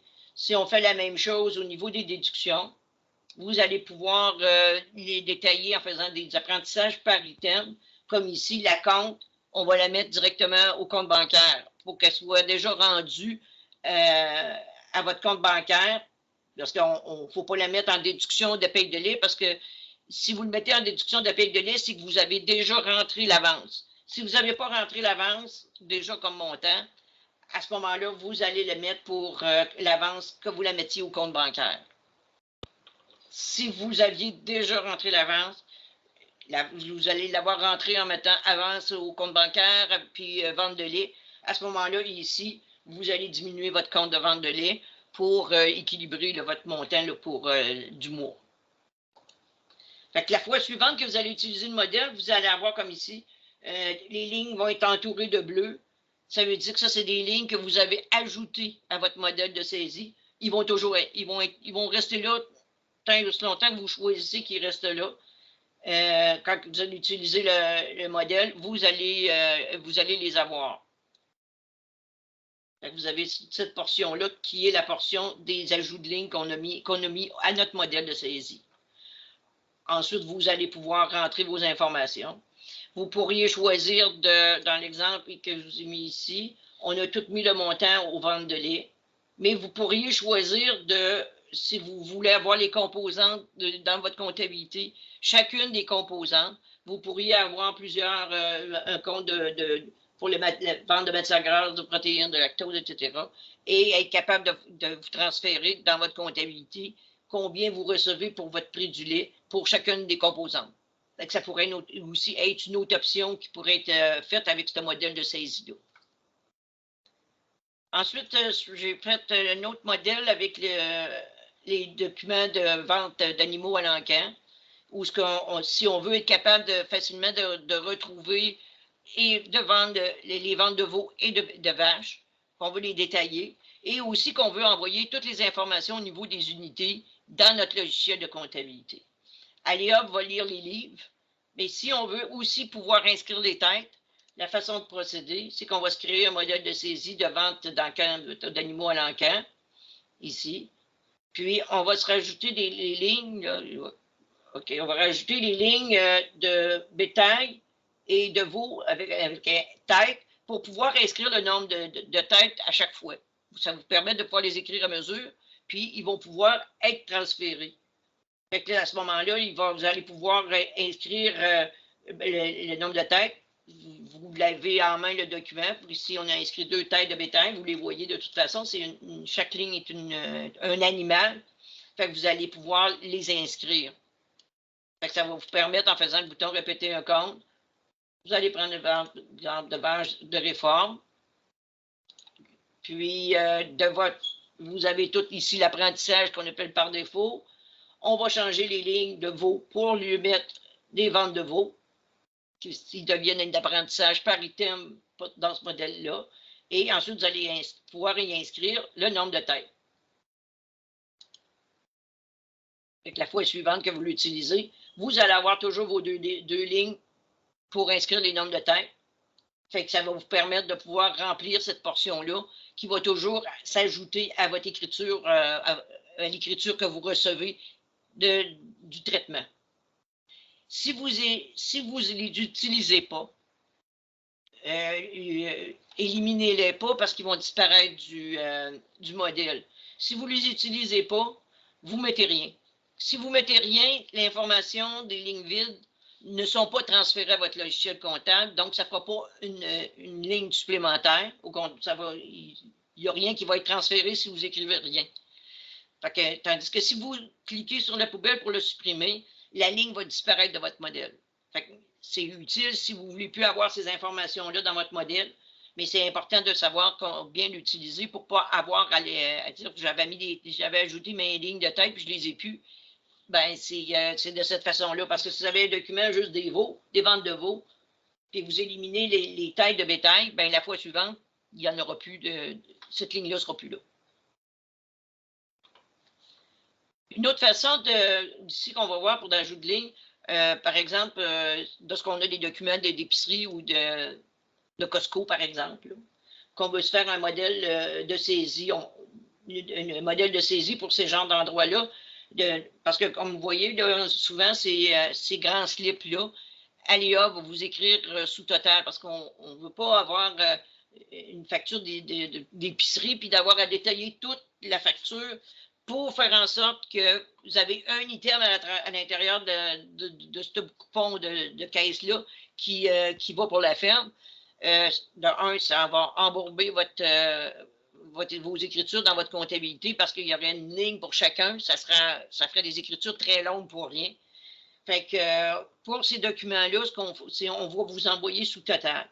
Fait que tant qu'à vous envoyer sous total, puis dans le fond, c'est peut-être une façon, c'est peut-être idéal, c'est d'aller vers un modèle de saisie manuelle où ce que vous aurez, c'est vous-même qui allez inscrire le nom du partenaire puis de la date, numéro de document, mais par contre, vous n'aurez pas de frais de licence. Fait que ça peut être une façon d'utiliser. Par exemple, si je veux ici créer un modèle de fourniture de garage de produits que j'achète, par exemple, chez Costco, ce que je vais faire, c'est que je vais m'ajouter des lignes, puis je vais écrire. Si je sais qu'habituellement, chez Costco, j'achète des serviettes de papier et de l'outillage, je vais me rajouter ces lignes-là. Fait qu'avec ces lignes-là, ils vont se répéter. Fait que je vais inscrire le montant, inscrire la différence va rester dans le sous-total. Donc, puis j'ai mes unités de la même façon si on veut les inscrire. Fait que dans le fond, la partie sous-total va être réajustée. Ici, j'ai fait le partage de l'ensemble. Fait que je peux mettre le sous-total à 0. Parce que les autres items, dans le fond, je n'en ai pas besoin. Fait que je peux choisir de le faire, de laisser le total dans ce total pour dire ça va être entré dans les frais personnels, ou encore de mettre à 0 puis de dire que je transfère seulement les parties qui ont rapport à l'entreprise. Ça, c'est notre choix lorsqu'on veut le faire. Mais ici, on a mis la différence comme en frais personnels. Lorsqu'on fait ce genre de transaction-là, par contre, c'est important de ne pas oublier de faire le même partage dans les taxes entre la partie que vous pouvez réclamer puis la partie personnelle. Parce que si vous ne la faites pas dans le modèle, lui, il va retenir l'ensemble, il va retenir que vous réclamez l'ensemble des taxes. Fait que c'est à vous de faire en sorte que votre écriture soit cohérente et que vous faites un partage des taxes en fonction. Fait que tous les modèles de saisie sont disponibles dans la validation puis dans la saisie manuelle à ce niveau-là. On va aller voir maintenant la possibilité de faire un partage de lignes dans un modèle d'écriture ou dans n'importe quelle écriture, on peut le faire. Mais d'abord, pourquoi qu'on pourrait faire un partage de lignes? Par exemple, pour répartir une ligne d'un document entre plus d'un compte ou d'un département. Si j'ai un compte, par exemple, d'électricité, j'en ai une partie sur le compte qui va pour la vacherie, une partie qui va personnelle, par exemple. Je pourrais choisir de rajouter une ligne pour faire un partage de la dépense. Je peux faire le partage sur des dépenses personnelles, facture d'électricité, les cellulaires. Ou aussi, ça peut servir pour partager les taxes, par exemple, lorsque vous passez des dépenses de restaurant, il y a seulement 50% des taxes qui est remboursable. Vous pourriez vous faire un modèle de saisie de remboursement pour les frais de restaurant où le modèle partagerait tout de suite les taxes pour avoir seulement le 50% qui est remboursable.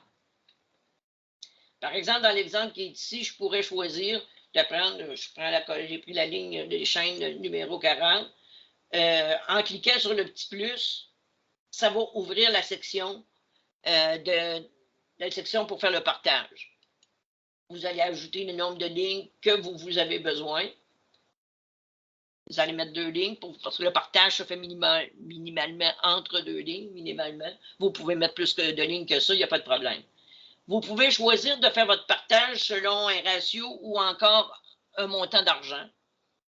Pour la dépense qu'il y a là, par exemple, vous pourriez choisir de le mettre 50-50 ou vous auriez pu inscrire 37,80 puis aller hop aurait marqué l'autre montant. Vous auriez pu mettre 40$ pour le premier puis 30 pour l'autre, la différence pour l'autre.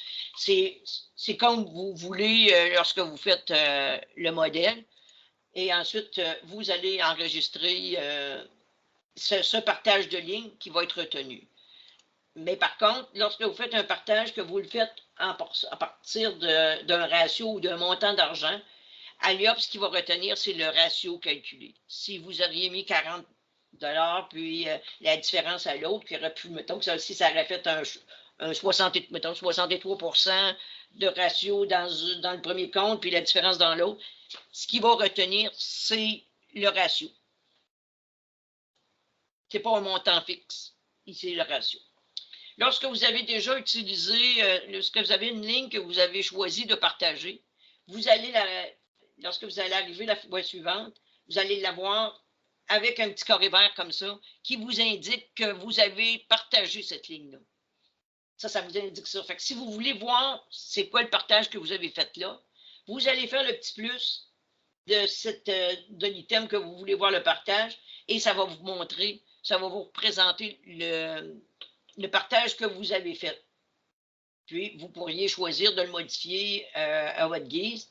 Si vous voulez changer votre partage, c'est de cette façon-là aussi. Et ensuite, vous allez cliquer sur « Enregistrer » pour le maintenir. On va voir le partage d'une ligne qu'on intègre dans un modèle de saisie. Par exemple, si on va avec, par exemple, un compte d'électricité.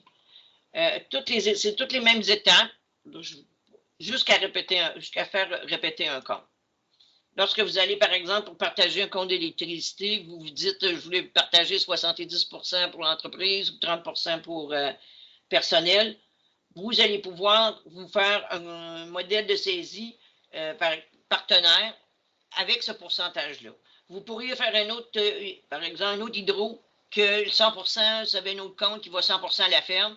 Vous auriez un modèle de saisie pour 100%. Si vous avez un modèle de saisie un autre compte d'électricité qui se partage différemment, vous pouvez en faire autant que vous voulez pour chacun des comptes. Vous les identifiez pour être capable de les reconnaître. Vous pouvez marquer aussi, moi j'ai marqué ici le partage, mais vous pourriez inscrire la fin du numéro de compte pour être capable de retrouver quel modèle de saisie vous avez besoin pour chacun des comptes. Fait que ça vous permet de pouvoir valider vos comptes d'électricité beaucoup plus facilement en ayant déjà un partage puis un modèle d'écriture qui est déjà prédéterminé. Fait que si on fait la même chose ici, qu'on va jusqu'à répéter un compte, c'est dans l'étape de répéter un compte qu'on va faire un partage de dépenses. C'est ici qu'on va utiliser le petit plus qui va nous permettre de partager. On va ajouter une ligne et on va faire le partage.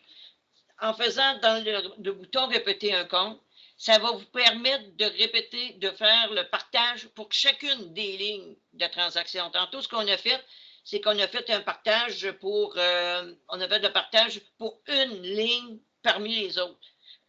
On peut faire en le faisant à l'étape de répéter un compte, on peut faire le partage là, puis tous les éléments de cette facture-là vont avoir ce partage, ce même pourcentage de partage-là.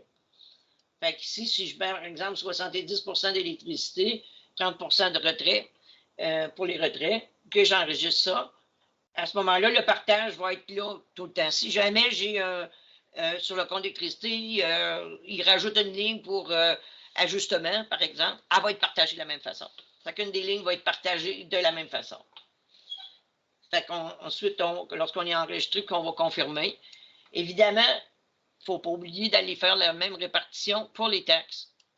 Fait que ce qu'on va faire, c'est qu'on va faire la même chose. On va répartir les taxes au même pourcentage entre le TPS à réclamer et la partie de retrait on va enregistrer. Ensuite, on va faire la même chose pour le TVQ. On l'a fait pour le TPS. Le TPS, on voit le petit carré vert qui est déjà divisé, tandis qu'après ça, on va faire le TVQ, qu'on va pouvoir y faire la même division ici, comme ça. C'est une autre façon de faire aussi du partage. Maintenant, on va aller voir un petit peu plus précisément qu'est-ce que c'est la saisie manuelle. La saisie manuelle, c'est une validation des documents qui est faite entièrement par vous. Ça vous permet de valider votre transaction, mais qu'après votre transaction a été faite, le document, même s'il est manuscrit, même si c'est un document d'épicerie ou quoi que ce soit, il va être classé automatiquement. Vous allez pouvoir le visualiser, faire de la recherche et télécharger. De la même façon que n'importe quel autre document que vous avez fait par la validation puis qui est passé à l'OCR. Ça vous permet de sauver des frais de licence lorsque vous avez des documents ou, comme tantôt qu'on dit, tant qu'à avoir sous total. Bon, ça peut être une façon de faire, d'aller par la saisie manuelle. On peut l'utiliser surtout lorsque vous avez des documents manuscrits dont le partenaire et le numéro de TVQ est écrit à la main. Ça, ces documents-là ne passent pas au traitement OCR. Il faut nécessairement que le numéro de TVQ soit inscrit en caractère d'imprimerie et le nom du fournisseur. En fait, Aléop, lui, détermine c'est qui le fournisseur par le numéro de TVQ. Des fois, il y a des erreurs. Vous dites, voyons, ça ne se ressemble même pas, comme nom, il n'est pas dans le bon nom. Ce n'est pas le bon nom de fournisseur, puis ça ne se ressemble pas. C'est parce que c'est le numéro de TVQ. Puis si le numéro de TVQ il est mal numérisé, des fois, on peut voir un 6 puis un 8, puis c'est ce qui peut faire l'erreur dans la lecture optique. C'est quand vous avez un nom d'un fournisseur que vous dites que ça ne se ressemble pas, c'est probablement que c'est le numéro de TVQ qui n'était pas assez lisible. Puis souvent, ils sont écrits petits, fait que c'est difficile à l'OCR de voir précisément. Puis si le moindrement que la numérisation, le document est un petit peu croche, quoi que ce soit, ça peut changer au niveau de la lecture optique. C'était un petit éclaircissement en passant. Ensuite, si vous avez fait des factures de vente vous-même, des factures de vente à un client, vous l'avez fait manuscrit, vous allez pouvoir utiliser la saisie manuelle pour que votre document soit dans votre classeur. Un document qui n'est pas lisible à la numérisation, bien, si vous êtes capable, vous, de le lire, vous allez pouvoir le passer puis le faire vous-même avec la saisie manuelle. Si vous avez un document, des fois, vous avez un document, vous voulez qu'il passe tout de suite, vous n'avez pas le temps d'attendre l'OCR, vous pouvez aller passer par la saisie manuelle pour le passer immédiatement. Ou encore des documents qu'Aléop ne prend pas en charge, vous allez pouvoir le faire vous-même.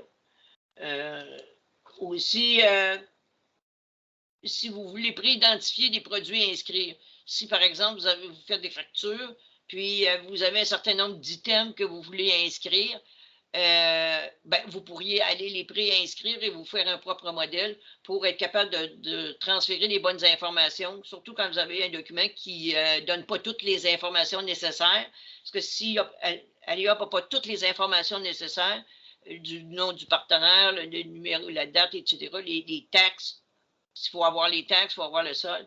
Si vous n'avez pas toutes les informations, bien vous pouvez aller la faire, mais votre document va quand même être traité et classé avec les autres. Aussi, comme la question de tantôt, pour lier un document dans le SIGA Finance, par exemple, tantôt que vous aviez dit, ça peut être des soumissions, mais tantôt, on avait l'exemple de l'état de compte. C'est des documents, si vous voulez les lier dans votre logiciel de SIGA Finance, bien, vous passez par la saisie manuelle, vous n'avez pas à payer de licence, mais votre document, vous savez où ce qui va être rendu. Lorsque vous avez un document qui est retourné en révision, ça vous donne une solution supplémentaire. Des fois, si vous êtes pressé, bien, vous pouvez l'envoyer à saisie manuelle, puis vous allez la faire vous-même. À ce moment-là, ça peut être une façon aussi d'accélérer votre travail. Et aussi, bien, vous avez n'importe quelle autre raison peut être bonne. Pour aller à la saisie manuelle, lorsque vous faites la classification, vous allez choisir achat par saisie manuelle ou vente par saisie manuelle. Dans les étapes, dans le fond d'une saisie manuelle, quand c'est écrit en vert, c'est ce qui s'ajoute aux étapes que vous avez, que vous faites lorsque vous validez par un document qui vient de l'OCR. Dans le fond, trouver le nom du partenaire, c'est vous qui allez le faire dans votre liste. Vous allez inscrire la date et le numéro du document. Vous allez ajouter le nombre de lignes que vous avez besoin pour votre validation. Et ensuite, vous allez utiliser ou non un modèle de saisie. C'est vous qui ils sont accessibles. Et ensuite, vous allez vous-même inscrire les taxes et terminer par la validation. Fait que si on voit dans la classification, vous avez les achats par saisie manuelle ou les ventes par saisie manuelle. Lorsque vous allez valider, vous allez avoir ces documents-là dans le bouton de saisie manuelle. Dans ce bouton-là, vous allez avoir les achats ensemble et vous allez avoir les ventes ensemble, mais dans le même écran. Fait que là, vous allez pouvoir choisir lesquels. Lorsqu'on a à faire une saisie manuelle, là, la première des choses à faire, c'est de choisir un partenaire. Par défaut, ici, là, il va être écrit « Autre partenaire ». Fait que ça, c'est important de faire attention pour pas que votre document, si vous en occupez pas, ils vont être classés dans « Autre partenaire », puis il va être envoyé dans votre comptabilité sur le fournisseur « Autre partenaire ». Fait que vous prenez la liste déroulante de vos partenaires. C'est tous vos partenaires que vous avez à vous, que vous avez au fil du temps, qui sont disponibles ici, que vous pouvez choisir. Si par contre, c'est un partenaire que vous n'avez pas, ici, quand on veut choisir avec quelques lettres, si c'est un partenaire que vous n'avez pas, vous allez cliquer sur la petite loupe à côté. Là, ici, vous allez avoir accès à tous les partenaires des clients Léop. On a au-dessus de 18 000 partenaires dans la base de données. Donc, vous pouvez choisir dans n'importe lequel de ces fournisseurs-là, de ces partenaires-là. Fait que là, vous allez inscrire quelques lettres pour trouver le partenaire que vous cherchez. Et lorsque vous allez l'avoir trouvé, vous allez le cocher. Et puis ensuite, vous allez pouvoir inscrire, continuer. Et le partenaire va être inscrit. Vous allez pouvoir, Léop va pouvoir le classer exactement à cet endroit-là. Ensuite, vous allez inscrire la date. Parce que là, ici, la date, ça va être qui est inscrit, c'est la date du jour. Ça fait longtemps que la prise a été prise. Vous allez inscrire votre numéro de document. C'est vous qui allez le choisir. Et ensuite, vous allez rajouter les lignes, le nombre de lignes que vous avez besoin. Lorsque vous ajoutez une ligne, un numéro de produit, ce que vous inscrivez se répète automatiquement dans la colonne description. Vous pouvez la modifier si vous voulez. C'est comme vous voulez, ça c'est vous qui choisissez. Ensuite, vous allez remplir la partie du montant et puis des unités de mesure s'il y en a. Vous allez l'inscrire vous-même. Puis ensuite, votre écriture va pouvoir se faire. Un autre modèle, une autre façon de faire, dans le modèle, par exemple, si on prend un modèle au niveau des taillages de sabots, souvent c'est des factures écrites à la main. Bien, on va aller pouvoir se créer un modèle de cette façon-là pour les modèles pour ça. Et on va ajouter nos 4 lignes. Par exemple, si on dit les principales activités qui sont faites, qui sont inscrites sur mon document, c'est le taillage, le pansement, les blocs, puis frais de visite. Je vais m'inscrire ces 4 lignes-là. Chaque fois que je vais utiliser ce modèle de saisie-là, ces 4 lignes-là vont être là. Fait que ça va me permettre de prendre avec mon document qui est écrit à la main, de seulement qu'à avoir à inscrire les montants et les nombres de têtes ou d'unités si c'est nécessaire. Et ici, vous pouvez, après ça, vous allez faire, évidemment, avec le bouton « Répéter un compte ». Vous allez mettre « Taillage de sabot » et vous pourriez aussi faire un apprentissage par item pour les items pansements et blocs que vous pourriez dire. Moi, je le mets je mets ça dans médicaments. Fait que vous voyez que les possibilités, vous pouvez les cumuler dans chacune des fonctions pour être capable de faire le plus d'apprentissage rapide à Léop pour que votre validation soit de plus en plus rapide. Fait que vous voyez, la fois suivante, vous allez voir les 4 lignes comme ça entourées en bleu qui vont être disponibles. Fait que vous allez pouvoir utiliser celles que vous voulez. Évidemment, vous ne les supprimez pas si vous voulez les conserver pour la fois suivante, même si, par exemple, dans la verture que vous avez là, vous n'avez pas de bloc, bien, laissez-les à 0. La fois suivante, le document, il va être encore là. Sinon, il va disparaître. Fait que vous remplissez toutes vos quantités, puis tout va être inscrit là. France? Oui. Est-ce que c'est possible d'ajouter une description dans la liste là, où est-ce qu'il y avait des numéros pointifs? Là? Un peu, là, je ne sais pas trop d'où tu me parles. Là. Sylvie, peut-être repréciser là, l'endroit exact. C'est une description au moment où est-ce qu'on envoie le document à Léa. OK.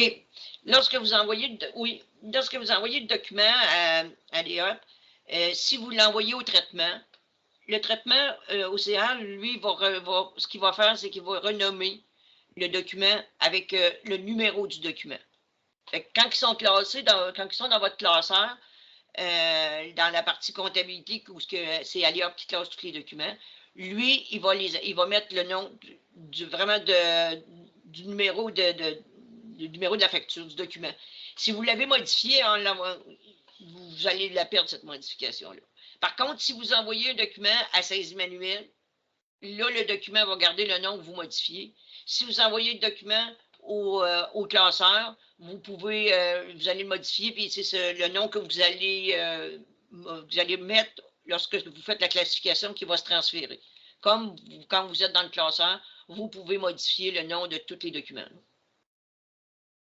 Est-ce que ça répond à la question? Je vais valider, mais ça va pour l'instant. Merci. OK. Je ne sais pas si vous avez d'autres questions. Moi, ça fait le tour de la présentation que je voulais vous faire sur la validation, les modèles de saisie, la saisie manuelle. De mon côté, ça fait le tour. Si vous avez des questions, je n'ai pas de problème, je suis prêt à prendre toutes vos questions. Sinon vous allez avoir accès à cette vidéo de cette présentation-là qui va vous être envoyée par courriel. Là. Le lien va vous être envoyé par courriel pour, si vous voulez le revoir les modèles, comment ils sont faits, parce que c'est certain que là, vous n'avez pas pu puis avoir le temps de le prendre, de prendre comment ils sont faits, puis de répéter si vous en avez besoin. Fait qu'en prenant la vidéo, vous allez pouvoir, ça va vous aider à le faire. Marc, est-ce que tu as d'autres questions? J'ai pas d'autres questions pour l'instant, en tout cas. Et j'en profite pour te remercier, France, pour cette présentation. C'est très complet. Puis effectivement, je pense que ça va être une bonne idée. Plusieurs personnes vont avoir recours aux vidéos pour se rafraîchir la mémoire. Et puis, j'en profite là, pour mentionner encore une fois, donc notre prochaine formation sera le 9 février sur les routines de travail.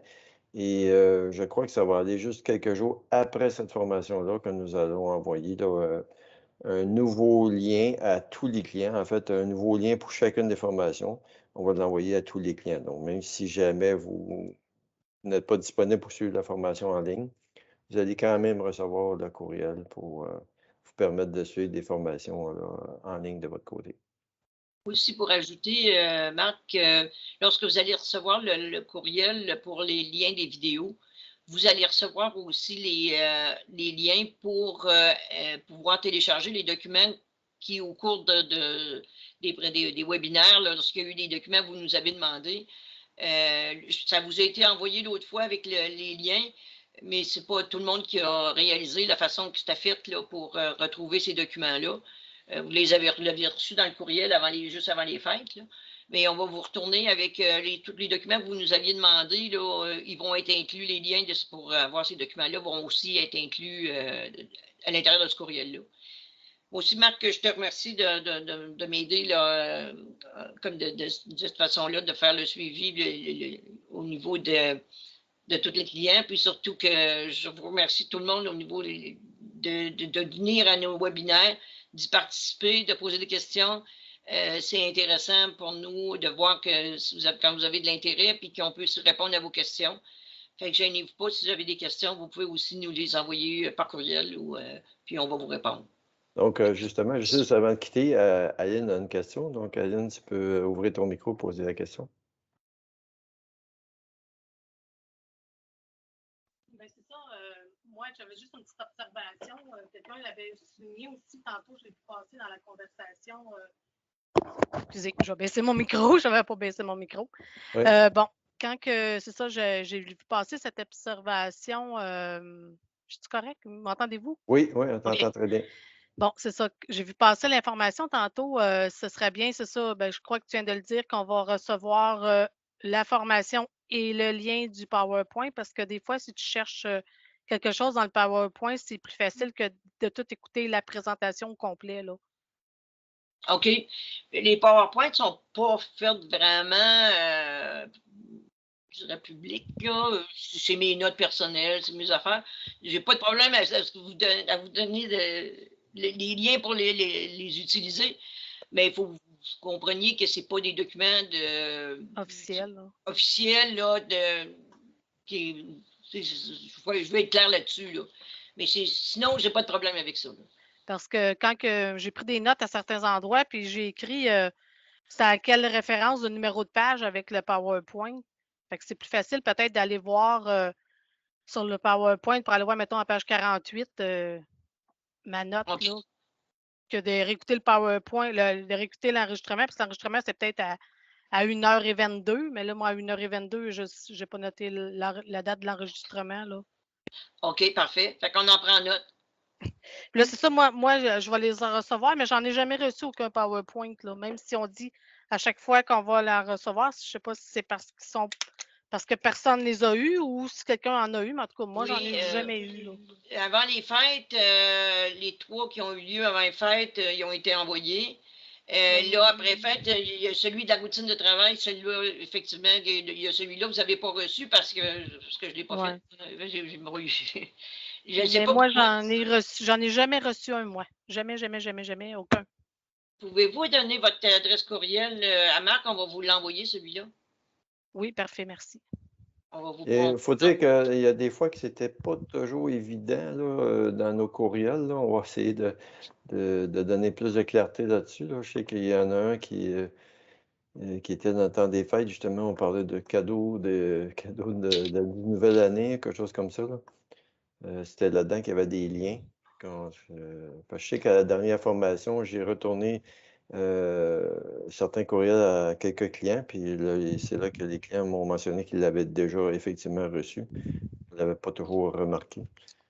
Ouais. Puis lorsque vous le recevrez avec celui qui va avoir tous les liens, ça serait peut-être une bonne pratique de le mettre dans vos favoris pour ne pas avoir à le chercher à l'intérieur de tous vos courriels à chaque fois, là.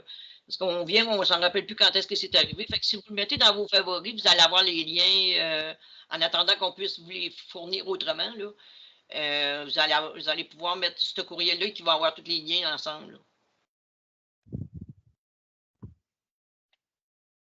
Fait que si vous n'avez pas d'autres questions, moi, je vous remercie beaucoup.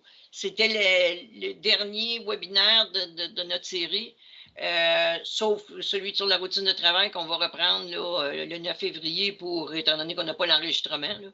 Fait que si vous avez des commentaires ou des points qu'on n'a pas touchés, que vous auriez aimé qu'on touche, ben faites-nous en part, puis nous autres, on verra si on peut refaire un autre webinaire ou si on peut vous répondre directement aussi. Fait que je vous remercie beaucoup, puis bonne fin de journée. Au plaisir.